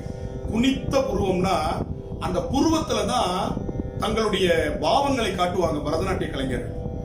ரொம்ப முக்கியமானதுங்க. பரதம் அப்படிங்கிறது ஒரு அப்ரிவேஷன். பாவம், ராகம், தாளம், இதனுடைய முதல் எழுத்து பாவராக தாளம் இணைந்தது பரதம். ஒவ்வொன்றுத்துக்கும் ஒவ்வொரு அர்த்தம் இருக்கு. பாவம், பாவம் தான் முதல்ல. பாவங்கிறது மெய்ப்பாடு. தமிழ்ல 8 வகையான மெய்ப்பாடு இருக்கு. முதல் மெய்ப்பாடு சிரிப்பு, நகை, அழுகை, இளிவரல், அச்சம், பெருமிதம், உவகை, வெகுளி,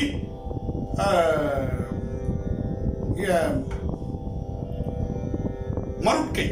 ஆக மொத்தம் 8 விதமான மெய்ப்பாடுகள். நகைச்சுவை, சிரிக்கிறது, அழுகிறது. அடுத்தது மருட்கை, பிரமிக்கிறது, பயப்படுறது. பெருமிதம், கம்பீரம். இது 4. அடுத்த 4 அச்சம், பயப்படுறது. வெகுளி, கோபப்படுறது. இல்லையா? இப்படி நமக்கு 8 விதமான மெய்ப்பாடுகள் இருக்கு தமிழ்ல. அந்த மெய்ப்பாடுகளை சொல்லாமல் பாவனையால் காட்டக்கூடியதுக்கு பேரு பாவம், பாவனை. அதான் முதல்ல பரதத்துல. அடுத்தது ராகம், அவங்க பாடுறது கேட்டவாறு அபிநயம் செய்வது. அடுத்தது தாளம், தா தை தித்தி தை, தா தை தித்தி தை. இப்படி வரதுனால தான் அதுக்கு பேரு பரதம், தாளம். ஏன் தாளம்னு பேரு? தாள்னா கால்னு அர்த்தங்க. தாள் அப்படின்ற சொல்லுக்கு கால், இல்லையா? நற்றாள் தொழாரெனின் திருத்தாள் போற்றி அப்படின்னு சொல்றான். தாள்னா கால். காலால உதைத்து தொடங்குவதால் அதற்கு தாளம்னு பேர். நல்ல இசை பாடும் பொழுது ராகம்னா தெரியாது, பாட்டுனா என்னன்னு தெரியாது, எதுவுமே தெரியல கூட நம்ம கால் தாளம் போடும். பார்த்திருக்கீங்களா? அந்த கால்ல தான் தாளம் தொடங்குது. அதனால அதுக்கு பேரு தாளம். தாளில் இருந்து தொடங்குவதால் அதற்கு தாளம்னு பேர். இது 3ம் இறைந்த வடிவம். நடனம் ஆண்கள் ஆடுவது, நாட்டியம் பெண்கள் ஆடுவது. நடனம் என்று வந்தால் அது ஆண்களுடைய, நாட்டியம் என்று சொன்னால் ஆண்களுடைய. பெண்கள் ஆடக்கூடியது நாட்டியம், பரத நாட்டியம். பரத நாட்டியம் சிவபெருமானுடையது சொல்லும் பொழுது நாட்டியம்னு சொல்ல மாட்டோம், நடனம், நடன திருக்கோலங்கள் அப்படின்னு சொல்லுவோம். இந்த கோலத்துக்கு பேரு என்ன பேரு அப்படின்னா ஆனந்த நடராசர்னு பேரு. பஞ்சபூதங்களும் இந்த காஸ்மிக் டான்ஸ்ல வருதுங்க. பஞ்சபூதங்களும் தலையில என்ன வச்சிருக்கிறாரு? கங்கை, நீர். கால் எங்க இருக்குது? நிலத்துல இருக்கு. கையில என்ன வச்சிருக்கிறாரு? நெருப்பு. அப்ப நிலம், நீர், நெருப்பு. அடுத்தது அவர் வீசி ஆடும் பொழுது, சுழன்று ஆடும் பொழுது வெளிப்படுவது காற்று. அடுத்தது அண்ட ஆகாசத்தில் ஆடுகிறார், அதுதான் ஆகாசம், பேரண்டம் இல்லையா? அப்ப நிலம், நீர், தீ, காற்று, ஆகாச வடிவம். மேல இருக்கிற சுடர் இருக்கு பாத்தீங்களா, அது 51 இருக்கும். யாராவது எண்ணி பார்த்திருக்கீங்களா? 51 சுடர்கள் இருக்கும். அதுதான் 51 எழுத்துக்களாக, அட்சரங்களாக வருகிறது. அதுதான் கந்தர் அனுபூதியில் 51 பாட்டு இருக்கும், 51 அட்சரங்கள். சுவாமிக்கு 51 அட்சரங்களாக அந்த சுடர்கள் இருக்கின்றன. சடாமுடி இருக்கு பாத்தீங்களா, அதை எண்ணி பாத்தீங்கன்னா 9 சடையாக இருக்கும். இந்த பக்கம் 5, இந்த பக்கம் 4. ஜடாமுடி 5, 5 4 9. 9 போலவர் கோல குழற் சடைன்னு பாடுற. அப்ப 9 விதமான சடை அமைப்பு சுவாமிக்கு இருக்குது. ஊன்றிய திருவடி, தூக்கிய திருவடி. வலது கால ஊன்றி இருப்பார், இடது கால தூக்கி இருப்பார். ஏன்னா சுவாமி சோதிக்கிறார், அம்பாள் தான் அருள் செய்யறார். அம்பாள் இடது பக்கம், அதனால இடது கால தான் தூக்கிய திருவடி. அந்த பாதத்துக்கு பேர் குஞ்சித பாதம். குஞ்சிதம்னா தூக்கிய அர்த்தம். குஞ்சித பாதம்னா தூக்கிய திருவடி. இதத்தான் தூக்கிய திருவடியில மாலை போட்டு அந்த மாலையத்தான் பிரசாதமா கொடுப்பாங்க நடராஜர் கோவில்கள்ல. கீழே முயலகன் ஒரு குழந்தைய போட்டு மிதிச்சிட்டு இருக்கிற மாதிரி தெரியும். அது முயலகன் இல்ல, குழந்தையும் இல்ல, அதுதான் நம்முடைய ஈகோ, ஆணவம். ஆணவத்தை அடக்கினால் இன்பம் தானாக வெளிவரும். இதுதான் நடராஜர் தத்துவம். ஆணவத்தை அடக்கி வச்சிடணும், அதை அமைக்கி வச்சிருக்கிறார். தூக்கிய திருவடி அருளை தருகிறது. அப்ப இந்த கை பாருங்க, வீசி நின்று ஆடுகின்ற கை எதை காட்டுகிறது? இந்த தூக்கிய திருவடியை வணங்கினால் உனக்கு எல்லா நலன்களும் கிடைக்கணும். இந்த கையை அதை காமிச்சிட்டு இருக்கும். இந்த நடுவிரல் இருக்கு பாத்தீங்களா, அந்த நடுவிரலும் சுவாமியினுடைய தூக்கிய திருவடியினுடைய கட்டை விரலும் ஒரே நேர்கோட்டில் அமைக்கணும். இதுதான் சிற்ப சாஸ்திரம். இது மாதிரி அமைச்சிருப்பாங்க. இப்படி அபிஷேகம் பண்ணும் பொழுது அந்த கையில விழுகின்ற அபிஷேக நீர் சரியா சுவாமியினுடைய பாதத்துல சொட்டணும். சுவாமிக்கு நடராஜருக்கு அபிஷேகம் பண்றோம் இல்லையா, இதெல்லாம் சிற்ப சாஸ்திரம். கண்ணா பின்னாடி எங்கெங்கயோ ஊத்துது. ஏன்னா சிற்ப சாஸ்திரம் தெரிஞ்சு யாரும் பண்றது இல்ல. அப்ப அபிஷேகம் சுவாமிக்கு முகத்துல பண்ணீங்கன்னா வழிஞ்சு வரும் பொழுது கையில் வருகின்ற எந்த திருவடியை காட்டி கொண்டிருக்கிறதோ அந்த கையிலிருந்து ஒழுகுகிற அபிஷேக நீர் நேர சுவாமியினுடைய திருவடியில் விழும், தூக்கிய திருவடியில் விழும். இதான் அமைப்பு, இந்த காஸ்மிக் டான்ஸோட அமைப்பு. இதுல பாருங்க, ஸ்டெபிலிட்டி தியரி இதுல காமிக்கிறாரு. நல்லா பாருங்க, காலையும் இந்த பக்கம் தூக்கி இருக்கிறாரு, கையும் இந்த பக்கம் இருக்கிற. ஆனா அவருடைய ஆட்டம் ஸ்ட்ரைட்டா இருக்கு. இந்த பக்கம் அவர் சாயனும் இல்ல, ஒற்றை காலில் நிக்கிறார். வலது கால ஊனி இருக்கிறாரு, இடது காலையும் இந்த பக்கம் கொண்டு வந்துட்டாரு, கையும் இந்த பக்கம் வந்திருக்கு. சுவாமி இந்த பக்கம் சாயனும் இல்ல, சாயல. அதுதான் பரதநாட்டியத்தினுடைய சாஸ்திரம். இந்த ஸ்பைனல் கார்டு நேரா இருக்கும். எப்படி ஆடினாலும் ஸ்பைனல் கார்டை நேரா வச்சுப்பாங்க. அப்ப இந்த பரத சாஸ்திரத்தினுடைய மிக முக்கியமான விஷயம் அந்த ஸ்டெபிலிட்டி தியரி. எப்படி சுவாமி ஆடினாலும் அவருடைய அந்த நடு ஸ்டெம் நேரா இருக்குது, முதுகு நேரா இருக்கு பாருங்க. இது எல்லாமே அந்த நடராஜர் தத்துவத்தில் நமக்கு சொல்றோம். நமசிவாய என்ற 5 எழுத்து வடிவம் அந்த நடராஜர் மூர்த்தம் அப்படின்னு சொல்றோம். அதெல்லாம் நமக்கு இங்க காட்டுறாரு. அதுதான் சொல்றார், காளியோடு ஆடி, கனகாச்சலத்து ஆடி, கூலியோடு ஆடி, குவலயத்தை ஆடி, நீடிய நீர் தீ கால் நீழ்வானிடை ஆடி, நாளுற அம்பலத்தே ஆடும் நாதனே. திருமந்திரத்துல சொல்றார், காளியோடு ஆடுறாரு, கனகாச்சலத்தில் ஆடுறாருன்னு சொல்றீங்க. அவர் 5 விதமான பஞ்சபூதங்களாகத்தான் ஆடுகிறான் என்று நடராஜரை பத்தி திருமூலர் சொல்லுகிறார். காளியோடாடி, கனகாச்சலத்து ஆடி. கனகாச்சலம்ங்கிறது பொன்னம்பலம், கனகம்னா தங்கலம், பொன்னம்பலம்னா சிதம்பரம். இந்த 2 தான் உங்களுக்கு தெரியும். ஆனால் அவன் பஞ்சபூதங்களில் ஆடுகிறான் என்பதுதான் தத்துவம் என்று சொல்லுகிறார். அவர் சொல்றார் ரொம்ப அழகா, நீடிய நீர் தீ கால், கால்னா காற்று, நீர் தீ கால் நீழ்வான் இடை ஆடி நாளுற அம்பலத்தை ஆடும் நாடனே. அவன் வெளியில் தெரிகிற வடிவத்தை நீங்கள் பார்க்கிறீர்கள், அவன் பஞ்சபூதங்களில் ஆடிக்கொண்டிருக்கிறான். இப்போ ஒரு பழமொழி உங்களுக்கு தெரியும், உலகம் பலவிதம். கேள்விப்பட்டிருக்கீங்களா? உலகம் பலவிதம் அப்படின்னு. உலகம் பலவிதம் இல்ல, உலகம் ஒரு விதம் தான், பலவிதம் இல்லவே இல்லை. மாமரத்துல நெல்லு காய்ப்பது இல்லை, மாறிச்சா? இல்ல. அப்புறம் எப்படி பலவிதமா? இல்ல, உலகம் ஒரே விதமா இருக்கு. நெல்லு நெல்லா இருக்குது, நீர் நீராக இருக்கிறது, தீ தீயாக இருக்கிறது, பாம்பு பாம்பா இருக்கு, யானை யானையா இருக்கு. அப்ப உலகம் ஒரே விதமா இருக்கிறது. அப்ப உலகம் பலவிதம் என்பதில் ஏதோ ஒரு பிழை இருக்குது இல்லையா? அதை பிரிக்கிறதுல தப்பு பண்ணிட்டோம். உலகம் பலவிதம்ங்கிறத உலகு அம்பலவிதம். புரிஞ்சுக்கிட்டீங்களா? உலகு அம்பலவிதம். அம்பலவிதம்னா இந்த நடராசனுடைய இயக்கத்திற்கேற்றவாறு இந்த உலகம் சுழன்று கொண்டிருக்கிறது. உலகு கூட்டல் அம்பலவிதம், இதை சேர்க்கும் போது உலகம் பலவிதம் ஆயிடுச்சு. அதாவது சுக்கு மிளகு திப்பிலி படிக்க தெரியாம சுக்குமி லகுமி இத்திலின்னா, சுக்குமி லகுதி இப்பிலின்னா, அது மாதிரி சாப்பாடும் போடப்படும் சாப்பாடும்போ டப்படும்னு படிக்கிற மாதிரி. உலகு கூட்டல் அம்பலவிதம், உலகம் பலவிதம் ஆயிடுச்சு. அப்ப உலகம் அம்பலவிதமாக இருக்கிறது. காஸ்மிக் டான்ஸ் 17ஆம் நூற்றாண்டுல இங்கிலாந்துல அந்த அறிவியல் விஞ்ஞானிகள் இந்த நடராசனுடைய உருவத்தை வைத்து சொன்ன விஷயம் நம்முடைய பழமொழியில கிராமத்துல சாதாரணமா சொன்னா உலகு அம்பலவிதம். இப்ப சென்னைக்கு போனீங்கன்னா ஒண்ணு சொல்லுவாங்க தெரியுமா? சென்னை கூட வேண்டாம், இப்ப நம்ம அரவேந்தருக்கு அது நல்லா தெரியும். வேலூர்ல அதிகமா சொல்லுவாங்க கம்முனிரு அப்படின்னுவாங்க. கம்முனிரு அப்படின்னுவாங்க. அப்படின்னா என்ன அர்த்தம்? பெசாம இருன்னு அர்த்தம் இல்ல. கம்முனிருன்னா அது பெசாம இருன்னு அர்த்தம் இல்ல. கம் என்பது கணபதி பீஜம். கம்முனிரு காரியம் நடக்கும். அப்ப கம் என்றால் கணபதியினுடைய பீஜ மந்திரத்தை சொல்லிட்டு இருந்தீங்கன்னா காரியம் நடக்கும். கம்முனிருக்கு காரியம் நடக்கும்னு சொல்லுவாங்க இந்த பழமொழி. அப்ப ஓம் கம் கணபதே அப்படின்னு சொல்லுவாங்க, பாத்திருக்கீங்களா? ஓம் கம் கணபதே, அந்த கணபதியினுடைய பீஜ மந்திரம் கம். இத நம்முடைய சைவ சித்தாந்தத்துல சொன்னது வழக்கமாக கம்முனிரு காரியம் நடக்கும், கம்முனிரு காரியம் நடக்கும். அப்ப அந்த கம்முனிருன்னா கம் என்ற பீஜ மந்திரத்தை உள்ளே சொல்லிக் கொண்டிரு. சக்தி இல்லைன்னா பெருசா சிவனேன்னு இருந்துவாங்க. சைவ சித்தாந்தத்தினுடைய மிகப்பெரிய தத்துவம் அது. சக்தி இல்லைன்னா சிவனேன்னு அப்படின்னா சிவம் நிலையாற்றல், சக்தி இயக்காற்றல். அப்ப சக்தி இல்லைன்னா சிவனேன்னு இருந்தா பெசாம அமைதியா உட்கார்ந்துரு. சிவம் நிலையான ஆற்றல், சக்தி தான் சுழலுகின்ற ஆற்றல். லிங்கத்துல 2 பாகம், நடுவுல இருக்கிற ஸ்டெம் அடவே ஆடாது, அசைவே அசையாது. ஆனா ஆவுடையார் சுத்தலாம். அது சுத்தாம நடுவுல மருந்து வச்சு நம்ம பேக் பண்றோம். அஷ்டபந்தன மருந்து வச்சு ஆவுடையாரையும் சிவலிங்கத்தையும் பேக் பண்ணி வைக்கிறோம். ஆனால் அது எப்படி இருக்கும்? சுழலுவதாக இருக்கும்.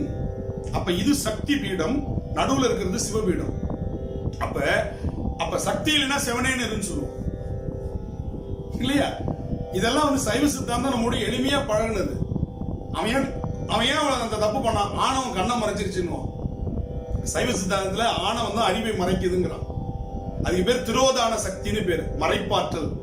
எளிமையா கிராமத்துல சொல்லிட்டான், ஆணவம் கண்ணை மறைச்சிருச்சு, அதான் அவன் அப்படி பண்ணிட்டு இருக்கிறான். ஆணவம் கண்ணை மறைச்சிருச்சு. அப்ப பாருங்க, அந்த ஆணவம்ன்ற ஈகோவை கீழே போட்டு அழுத்தி வச்சிருக்கிறாரு. ஈகோ கீழே போக போக போக இன்பம் மேலேறி வருங்கிறது அந்த தூக்கிய திருவடி. அதுதான் நடராஜர் காட்டுறார். அதே போல நம்முடைய உலக இயக்கத்தினுடைய அந்த மைய பகுதி, உலகத்தினுடைய மைய பகுதி சிதம்பரமாக இருக்கிறது. கூகுள் மேப்ல இதெல்லாம் நிரூபிக்கப்பட்ட ரகசியங்கள், நிரூபிக்கப்பட்ட உண்மைகள். அதை நமக்கு பார்க்கிறோம். அதே மாதிரி சுவாமியினுடைய அந்த கூத்துக்கள் பத்தி பாடும் பொழுது 82 பாடல்கள்ல நடராசர் வடிவத்தை பற்றி திருமூலர் பேசியிருக்கிறார். ஒரு பாட்டு 2 பாட்டு இல்ல, நான் ஒன்னே ஒன்று சொன்னேன், காளியோடு ஆடி கனகாச்சலத்தாடி. அது மாதிரி 82 பாடல்கள்ல இறைவனுடைய கூத்து பற்றி பேசியிருக்கிறார் நம்முடைய திருமூலர். இந்த கூத்துல எதை பத்தி சொல்றாங்க அப்படின்னா, பலவிதமான கூத்து அமைப்பு இருக்குங்க. பரத சூடாமணின்னு ஒரு நூல் இருக்கு. அந்த நூல்ல என்னென்ன விதமான கூத்துக்கள் சொல்றாங்கன்னா, அகோர தாண்டவம், தாண்டவம் கூத்துக்கு இன்னொரு பேர் தாண்டவம். நடராசர், அதற்கு பழைய தமிழ் பேர் தாண்டவ கோன். தாண்டவ கோன், கோன் அரசன், தாண்டவம் நடனம். நடராசர், ஆடல் வல்லான், கூத்தபிரான், இதெல்லாம் பாத்தீங்கன்னா நம்முடைய பழமையான தமிழ் சொற்கள். அதுல பரத சூடாமணியில என்ன சொல்றாங்க? அகோர தாண்டவம், ஊர்த்துவ தாண்டவம், ஆச்சரிய தாண்டவம், ஆனந்த தாண்டவம், சௌந்தரிய தாண்டவம் அப்படின்னு 5 விதமான தாண்டவம் சொல்லப்படுகிறது. பரதசார சங்கரகம்னு ஒரு நூல், பரதசார சங்கரகம்ன்ற ஒரு நூல்ல அற்புத தாண்டவம், அனவரத தாண்டவம், ஆனந்த தாண்டவம், பிரளய தாண்டவம், சங்கார தாண்டவம்ன்ற 5 விதமான தாண்டவங்களை சொல்றாங்க. தாண்டவம் என்ற சொல்லுக்கு அடிச்சொல் வேர்ச்சொல் தட்டிலிருந்து வருவது தாண்டவம். தட்டி ஆடுவதால், காலால் தட்டி ஆடுவதால் தட்டகம் தாண்டகம் என்று வருகிறது. தட்டி ஆடுகின்ற ஆடல் தட்டகம் என்பது காலப்போக்கில் என்ன மாறிடுச்சு? தாண்டவம் என்று மாறிடுச்சு. அதுதான் ஜதி என்று சொல்கிறார். ஜதி தா தை தித்தி தை தக்கிட தை தத்தி தை தா தை திக்கி தை தத்திடதை தத்திடத தத்திட தத்திடத அப்படிலாம் சொல்றோம் இல்லையா? தக்க தக்கிட்ட தா தக்கிட்ட தொம் தக்கிட்ட நம் தக்கிட்ட தக்க தக்கிட்ட தா தக்கிட்ட தொம் தக்கிட்ட நக்கிட்ட தக்க தக்கிட்ட தக்க தக்கிட்ட தக்க தக்கிட்ட தக்கிட்ட தக்க தக்கி தக்கிட்ட தக்க திம்பி தக்கிட்ட தக்க திம்பி தக்கிட்ட இதெல்லாம் ஜதி. இப்படி அவங்க சொல்ல சொல்ல சொல்ல அந்த கால் அதற்கேற்றவாறு அந்த அடவுகளை அவர்கள் அமைத்துக் கொள்வார்கள். அதுக்கு பேர் ஜதின்னு பேர். எனவே தாண்டவத்துல என்னென்ன வகைகள் இருக்கு அப்படின்னு பாத்தீங்கன்னா, நாட்டிய வகைகள் என்னென்ன இருக்கு பாத்தீங்கன்னா 7 விதமான வடிவங்கள் வகைகள் இருக்கின்றன. அதாவது clockwise, anticlockwise 2 வகை. தட்சிண பிரமாணம் அப்படின்னா வலப்பக்கமா சுத்தணும்னா அதுக்கு பேர் தட்சிண பிரமாணம்னு பேரு. வாம பிரமாணம்னு சொன்னோம்னா அதுக்கு பேர் இடச்சுழி. அடுத்து பாருங்க, லீமா பிரமாணம் அப்படின்னு சொன்னா விளையாட்டு சுழற்சின்னு அதுக்கு பேரு. புஜங்க பிரமாணம் என்று சொன்னா அதுக்கு பேர் பாம்பு போல வளைந்து சுழன்று ஆடுவதற்கு. புஜங்கம்னா பாம்பு, பாம்பு மாதிரி தலையை தூக்குற ஒரு ஆசனத்துக்கு பேர் புஜங்காசனம்னு பேர். ஆசனங்கள்ல, யோகாசனங்கள்ல தரையில படுத்து உடம்பு ஃபுல்லா கீழே இருக்கும், தலை மட்டும் அப்படி தூக்கி பண்ற ஆசனம் இருக்கு இல்லையா? அந்த ஆசனத்துக்கு பேரு புஜங்காசனம்னு பேரு. எனவே புஜங்க தாண்டவம்னு ஒரு தாண்டவம், பாம்பு மாதிரி ஆடுற தாண்டவம். அதே மாதிரி வித்யுத் பிரமாணம், மின்கொடி போல வளையிறது. அதுக்கப்புறம் லதா பிரமாணம் அப்படின்னா மரம் போல நின்று கொடி போல் சாய்வது. அடுத்தது ஊர்த்துவ தாண்டவம், ஒரு கால ஊனி ஒரு கால 180 டிகிரி தூக்குறது. 80 டிகிரி 90 டிகிரி இல்ல, 180 டிகிரி நேரா ஒத்த கால தூக்குறதுக்கு பேரு ஊர்த்துவ தாண்டவம். இதுதான் திருவாலங்காட்டுல சிவபெருமானுடைய தாண்டவத்துல. இப்ப இது வந்து நடராசர் சிதம்பரத்தில் இருக்கிற தாண்டவம். திருவாலங்காடுல காரைக்கால் அம்மையார் பாடுற தாண்டவம் ஊர்த்துவ தாண்டவம். ஒரு கால் ஊனி இருக்கும், ஒரு கால் 180 டிகிரி எப்படி இருக்கும். இது 90, இது 90 டிகிரி, 180 டிகிரி. என்ன பண்ணாரா, சுவாமி ஆடிக்கிட்டே இருக்கும் பொழுது அம்பாள் வந்து போட்டி நடனம் ஆடுகிறாள். அப்ப சுவாமியினுடைய வேகத்துல காதுல இருக்கிற தோடு கழண்டு கீழ் விழுந்துருச்சு. டான்ஸ் நிறுத்த முடியாது. அப்ப அவர் என்ன பண்ணாராம், காலால தோடு எடுத்து மாட்டினாராம், காலாலே. அதுதான் அந்த ஊர்த்துவ தாண்டவம். தோட ஒரு கால்ல ஆடி ஒரு கால்ல விரல்ல அந்த தோடை எடுத்து அதை அப்படியே தூக்கி தோட என்ன பண்ணாரா மாட்டி இருக்கிறார். அந்த தாண்டவம் தான் ஊர்த்துவ தாண்டவம் அப்படின்னு அதுக்கு நம்ம சொல்றோம். அது திருவாலங்காட்டுல ஆடி இருக்கார் சுவாமி. அது மாதிரி 7 விதமான தாண்டவ வகைகளை நமக்கு சொல்றாங்க. சரி, ஆகமங்கள்னு சொல்றோம் இல்லையா? ஆகமங்கள் 28 ஆகமங்கள் சொல்லுவாங்க. நம்முடைய சிவாச்சாரியார் சபாரத்னம் அவர்கள் இந்த ஆகமங்கள் பத்தி நிறைய நூல்கள் எழுதியிருக்கார், நிறைய ஆராய்ச்சி பண்ணியிருக்கார். அவரு புத்தகத்துல ஆகமங்கள்ல 7 விதமான தாண்டவங்கள் சொல்லப்படுகிறது அப்படின்னு சொல்லி குறிப்பிட்டிருக்கிறார். ஆனந்த தாண்டவம் எதுனா தில்லை.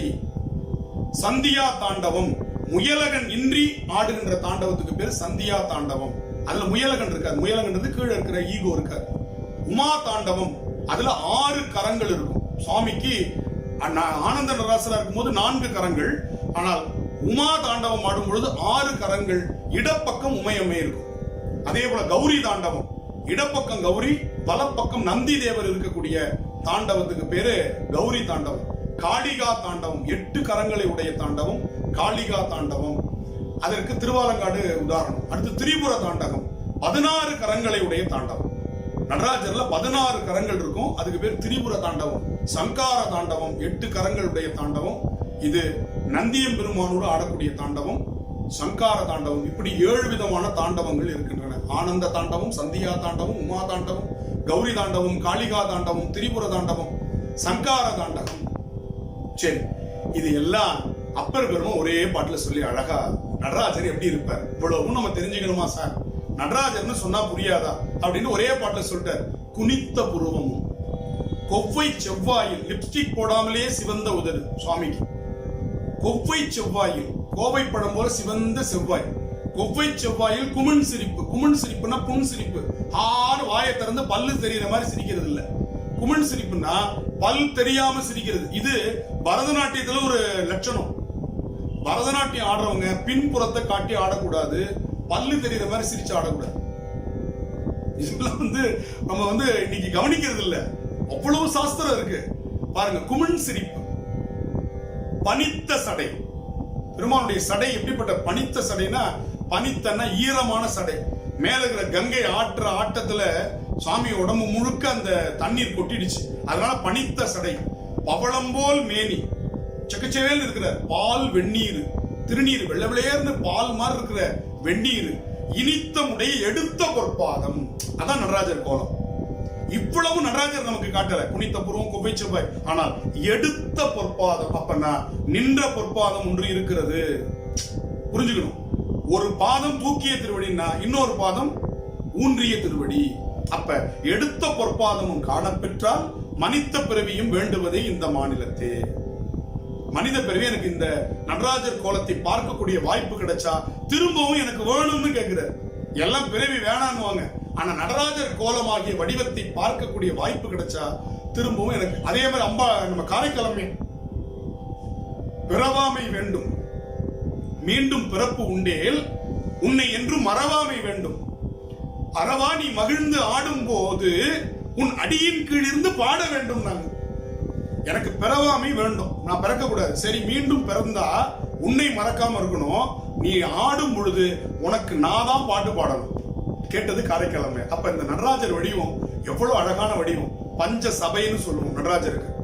பொன்னம்பலம் தங்கத்தில் உள்ளது சிதம்பரம், வெள்ளி அம்பலம் மதுரை. அங்க கால் மாறி ஆடி இருப்பார், இடது கால் ஊன்றி வலது கால தூக்கி இருப்பார். 99.9% நடராஜர் எப்படி இருப்பார்னா வலது காலை ஊன்றி இடது காலை தான் தூக்கி இருப்பார். ஆனால் வெள்ளி அம்பலமாகிய மதுரையில் இந்த காலை ஊன்றி இடது காலை ஊன்றி வலது கால் தூக்குன மாதிரி இருக்கும். அடுத்தது தாமிர அம்பலம் திருநெல்வேலி, ரத்தின சபை திருவாலங்காடு, சித்திர சபை குற்றாலம். ஆக மொத்தம் பஞ்ச சபைகள் பெருமானுடைய ஆடிய தலங்கள், பஞ்ச சபைகள் என்று நமக்கு சொல்லப்படுகிறது. உண்மை விளக்கம் என்ற சைவ சித்தாந்த நூல் நடராஜர் தத்துவத்தை அப்படியே நமக்கு 36 தத்துவமாக விரித்து 36 தத்துவமாக எப்படி நடராஜருடைய கோலம் இருக்கிறது, அதுல ஊன நடனம், ஞான நடனம் என்றெல்லாம் அந்த நடனத்தை சொல்லுகிறார். நமக்காக ஆடுகின்ற நடனம் ஊன நடனம். ஊனம்னா இந்த இடத்துல குறையுடையதுன்னு அர்த்தம். ஊனம்னா ஹேண்டிகேப்னு அர்த்தம் இல்ல.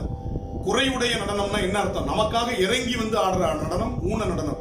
அவன் தானாக இருக்கின்ற நடனம் ஞான நடனம் என்றெல்லாம் சொல்றார். அதே போல சப்த விடங்க தலங்கள், பெருமான் ஆடிய தலங்கள்ல விடங்கராக இருந்து, விடங்கர் என்றால் சுயம்புவாக இருந்து நடனமான இடம். 5 சபை வேற, சுயம்பாக இருந்து ஆடிய தலங்கள் 7 தலங்கள். திருவாரூர் அஜபா நடனம். இதெல்லாம் உங்களுக்கு ஒவ்வொன்னா சொல்லணும்னு ஆசை, ஆனா அதுவே நேரத்தை எழுத்துரும். அஜபா நடனம். அடுத்த திருக்கோளிலி, அதுதான் இன்னைக்கு திருக்குவளைன்னு சொல்றோம் பாருங்க, அந்த ஊர்ல பிரம்மதர தாண்டவம். அடுத்த திருநள்ளாறு உன்மத்த நடனம்.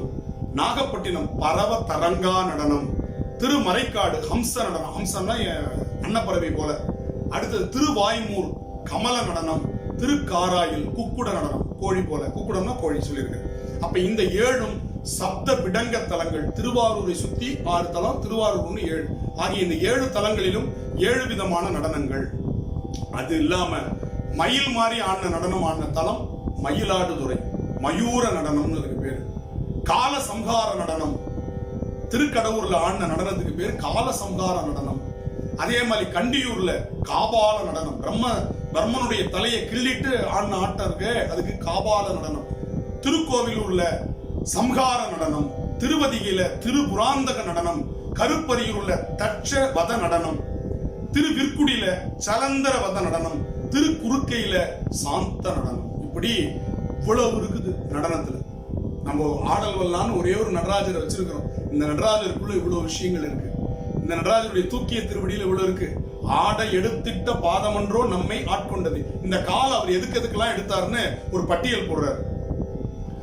சாடை எடுத்தது தக்கந்தன் வேள்வியில் சந்திரனை, விட எடுத்தது காலனை, நாரணன் நான்முகனும் தேட எடுத்தது தில்லையுள் சிற்றம்பலத்து நட்டம் ஆட எடுத்திட்ட பாதமன்றோ நம்மை ஆட்கொண்டதே ஆட்கொண்டதே.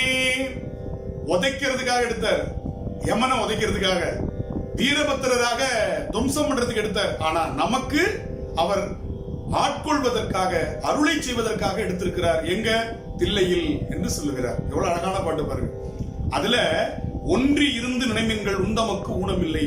இறைவனை ஒரே சிந்தனையா நினைச்சீன்னா அவனுடைய நடனம் எப்ப வந்த நல்லா இருக்கியான்னு கேட்கறது மாதிரி இருக்கும்னு சொல்றாரு. யாருக்காவது அப்படி இருந்திருக்கா? கோவிலுக்கு போறோம், சாமி கும்பிடுறோம், தீபாவளி பாக்குறோம், சுண்டல் வாங்குறோம், சாப்பிடுறோம், வெளியில வந்துடும். சாமி எப்பப்பா வந்த நல்லா இருக்கியான்னு கேட்ட மாதிரி யாருக்காவது இருந்திருக்கா? இல்ல. ஏன்? நம்ம கவனம் அதுல இல்ல. அதான் சொல்றாரு, ஒன்றி இருந்து நினைப்பீர்கள், கான்சென்ட்ரேஷன் இருக்கணும்.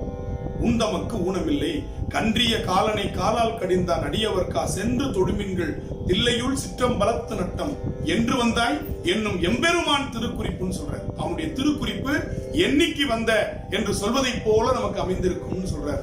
அப்படிப்பட்ட அருமையான பாட்டு.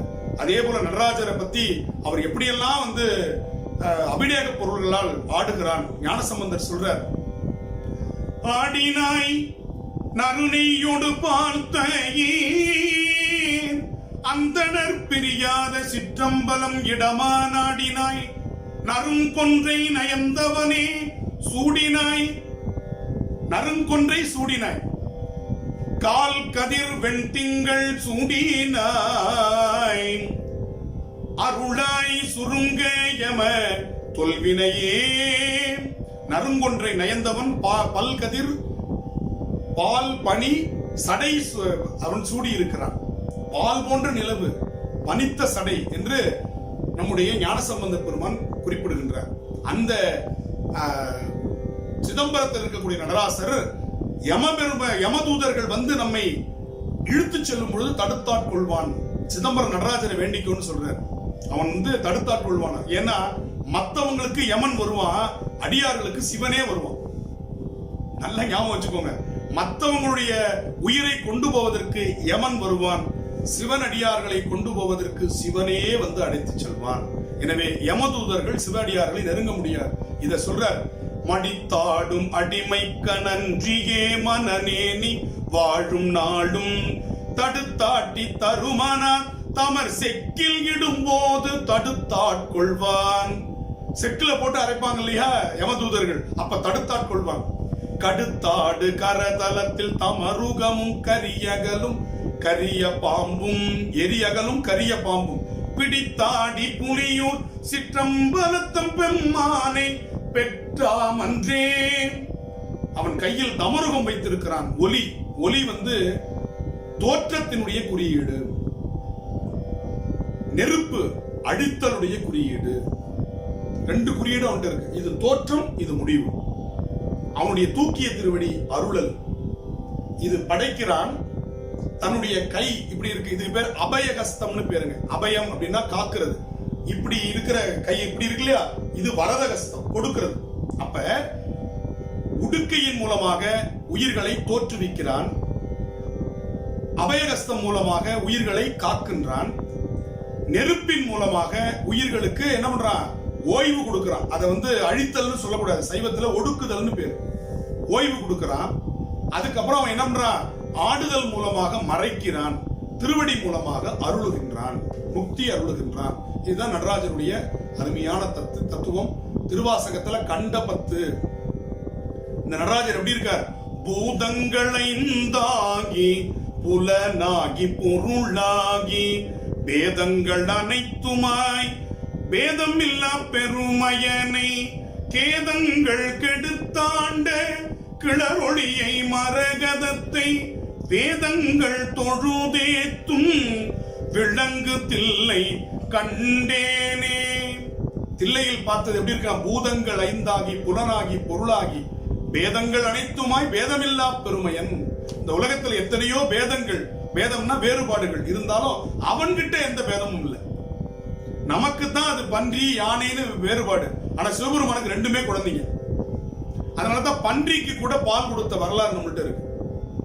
யானைக்கு அருள் செய்த வரலாறு மட்டும் இல்ல, மனிதனுக்கு அருள் செய்த வரலாறு மட்டும் இல்ல, தாயுமானவன். யாருக்கு? மனுஷங்களுக்கு மட்டும் இல்ல, பன்றிக்கும் அவன் தாயுமானவன். ஏன்னா அவனுக்கு அந்த வேறுபாடுகள் எதுவுமே இல்லை. அதான் இங்க சொல்ற பேதமில்லா பெருமையனை என்று அருமையாக இந்த நடராசர் வடிவத்தை நமக்கு தருகிறார்.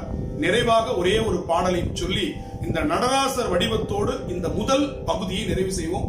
அடுத்தடுத்த பகுதி முன்னுரைகள் இருக்காது, நிறைய திருவடிவங்களை நாம் பார்க்கலாம்.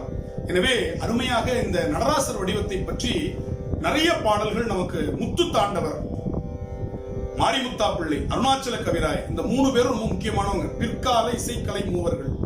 அதுல முத்து தாண்டவர் பாடின பாட்டு பரதநாட்டியம் கத்துக்கிட்டவங்க இந்த பாட்டு தெரியாம கத்துக்க முடியாது. அருமையான ஒரு பாட்டு, மாயமாளவ கவுளையின் ஒரு ராகத்துல அருமையான ஒரு பாட்டு பாருங்க. ஆடிக்கொண்டார் அந்த வேடிக்கை காண கண் 1000 வேண்டாமோ,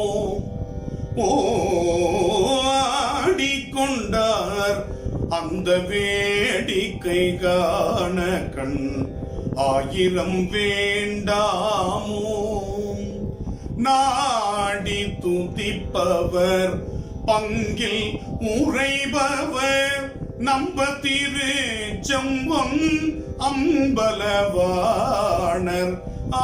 ஆடிக்கொண்டார் அந்த வேடிக்கை காண கண் 1000 வேண்டாமோ, ஆரணவமணி மாலைகளாட ஆடும் மரபம் படம் விரித்தாட, ஆரணவமணி மாலைகளாட ஆடும் மரபம் படம் விரித்தாட, சீரணி கொன்றை மலர் தொடையாட சிதம்பரம் தேர் ஆட, ஆடிக்கொண்டார் அந்த வேடிக்கை காண கண் 1000 வேண்டாமோ. எவ்வளவு அழகான ஒரு பாட்டு பாருங்க. பேரணி வேதிய தில்லை 3000 பேர்களும் பூஜித்து கொண்டு நின்றாட, காரண காளி எதிர்த்து நின்றாட, கனக சபை தன்னிலே ஆடிக்கொண்டார் அந்த வேடிக்கை காண கண் 1000 வேண்டாமோ.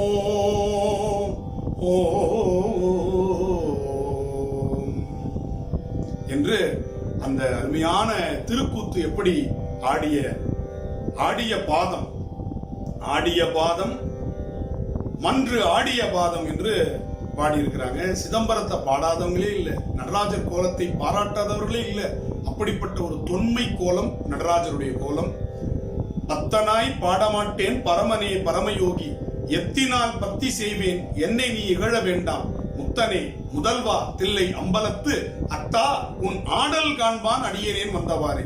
நான் எனக்கு பாடுறதுக்கெல்லாம் தெரியாது, இலக்கணம் தெரியாது, தமிழ் தெரியாது, உன் ஆட்டத்தை பாக்குறதுக்காக நான் வந்தா என்ன கேலி பண்ணாத அப்படின்னு ரொம்ப பணிவா சொல்றாரு அப்பர் பெருமான்.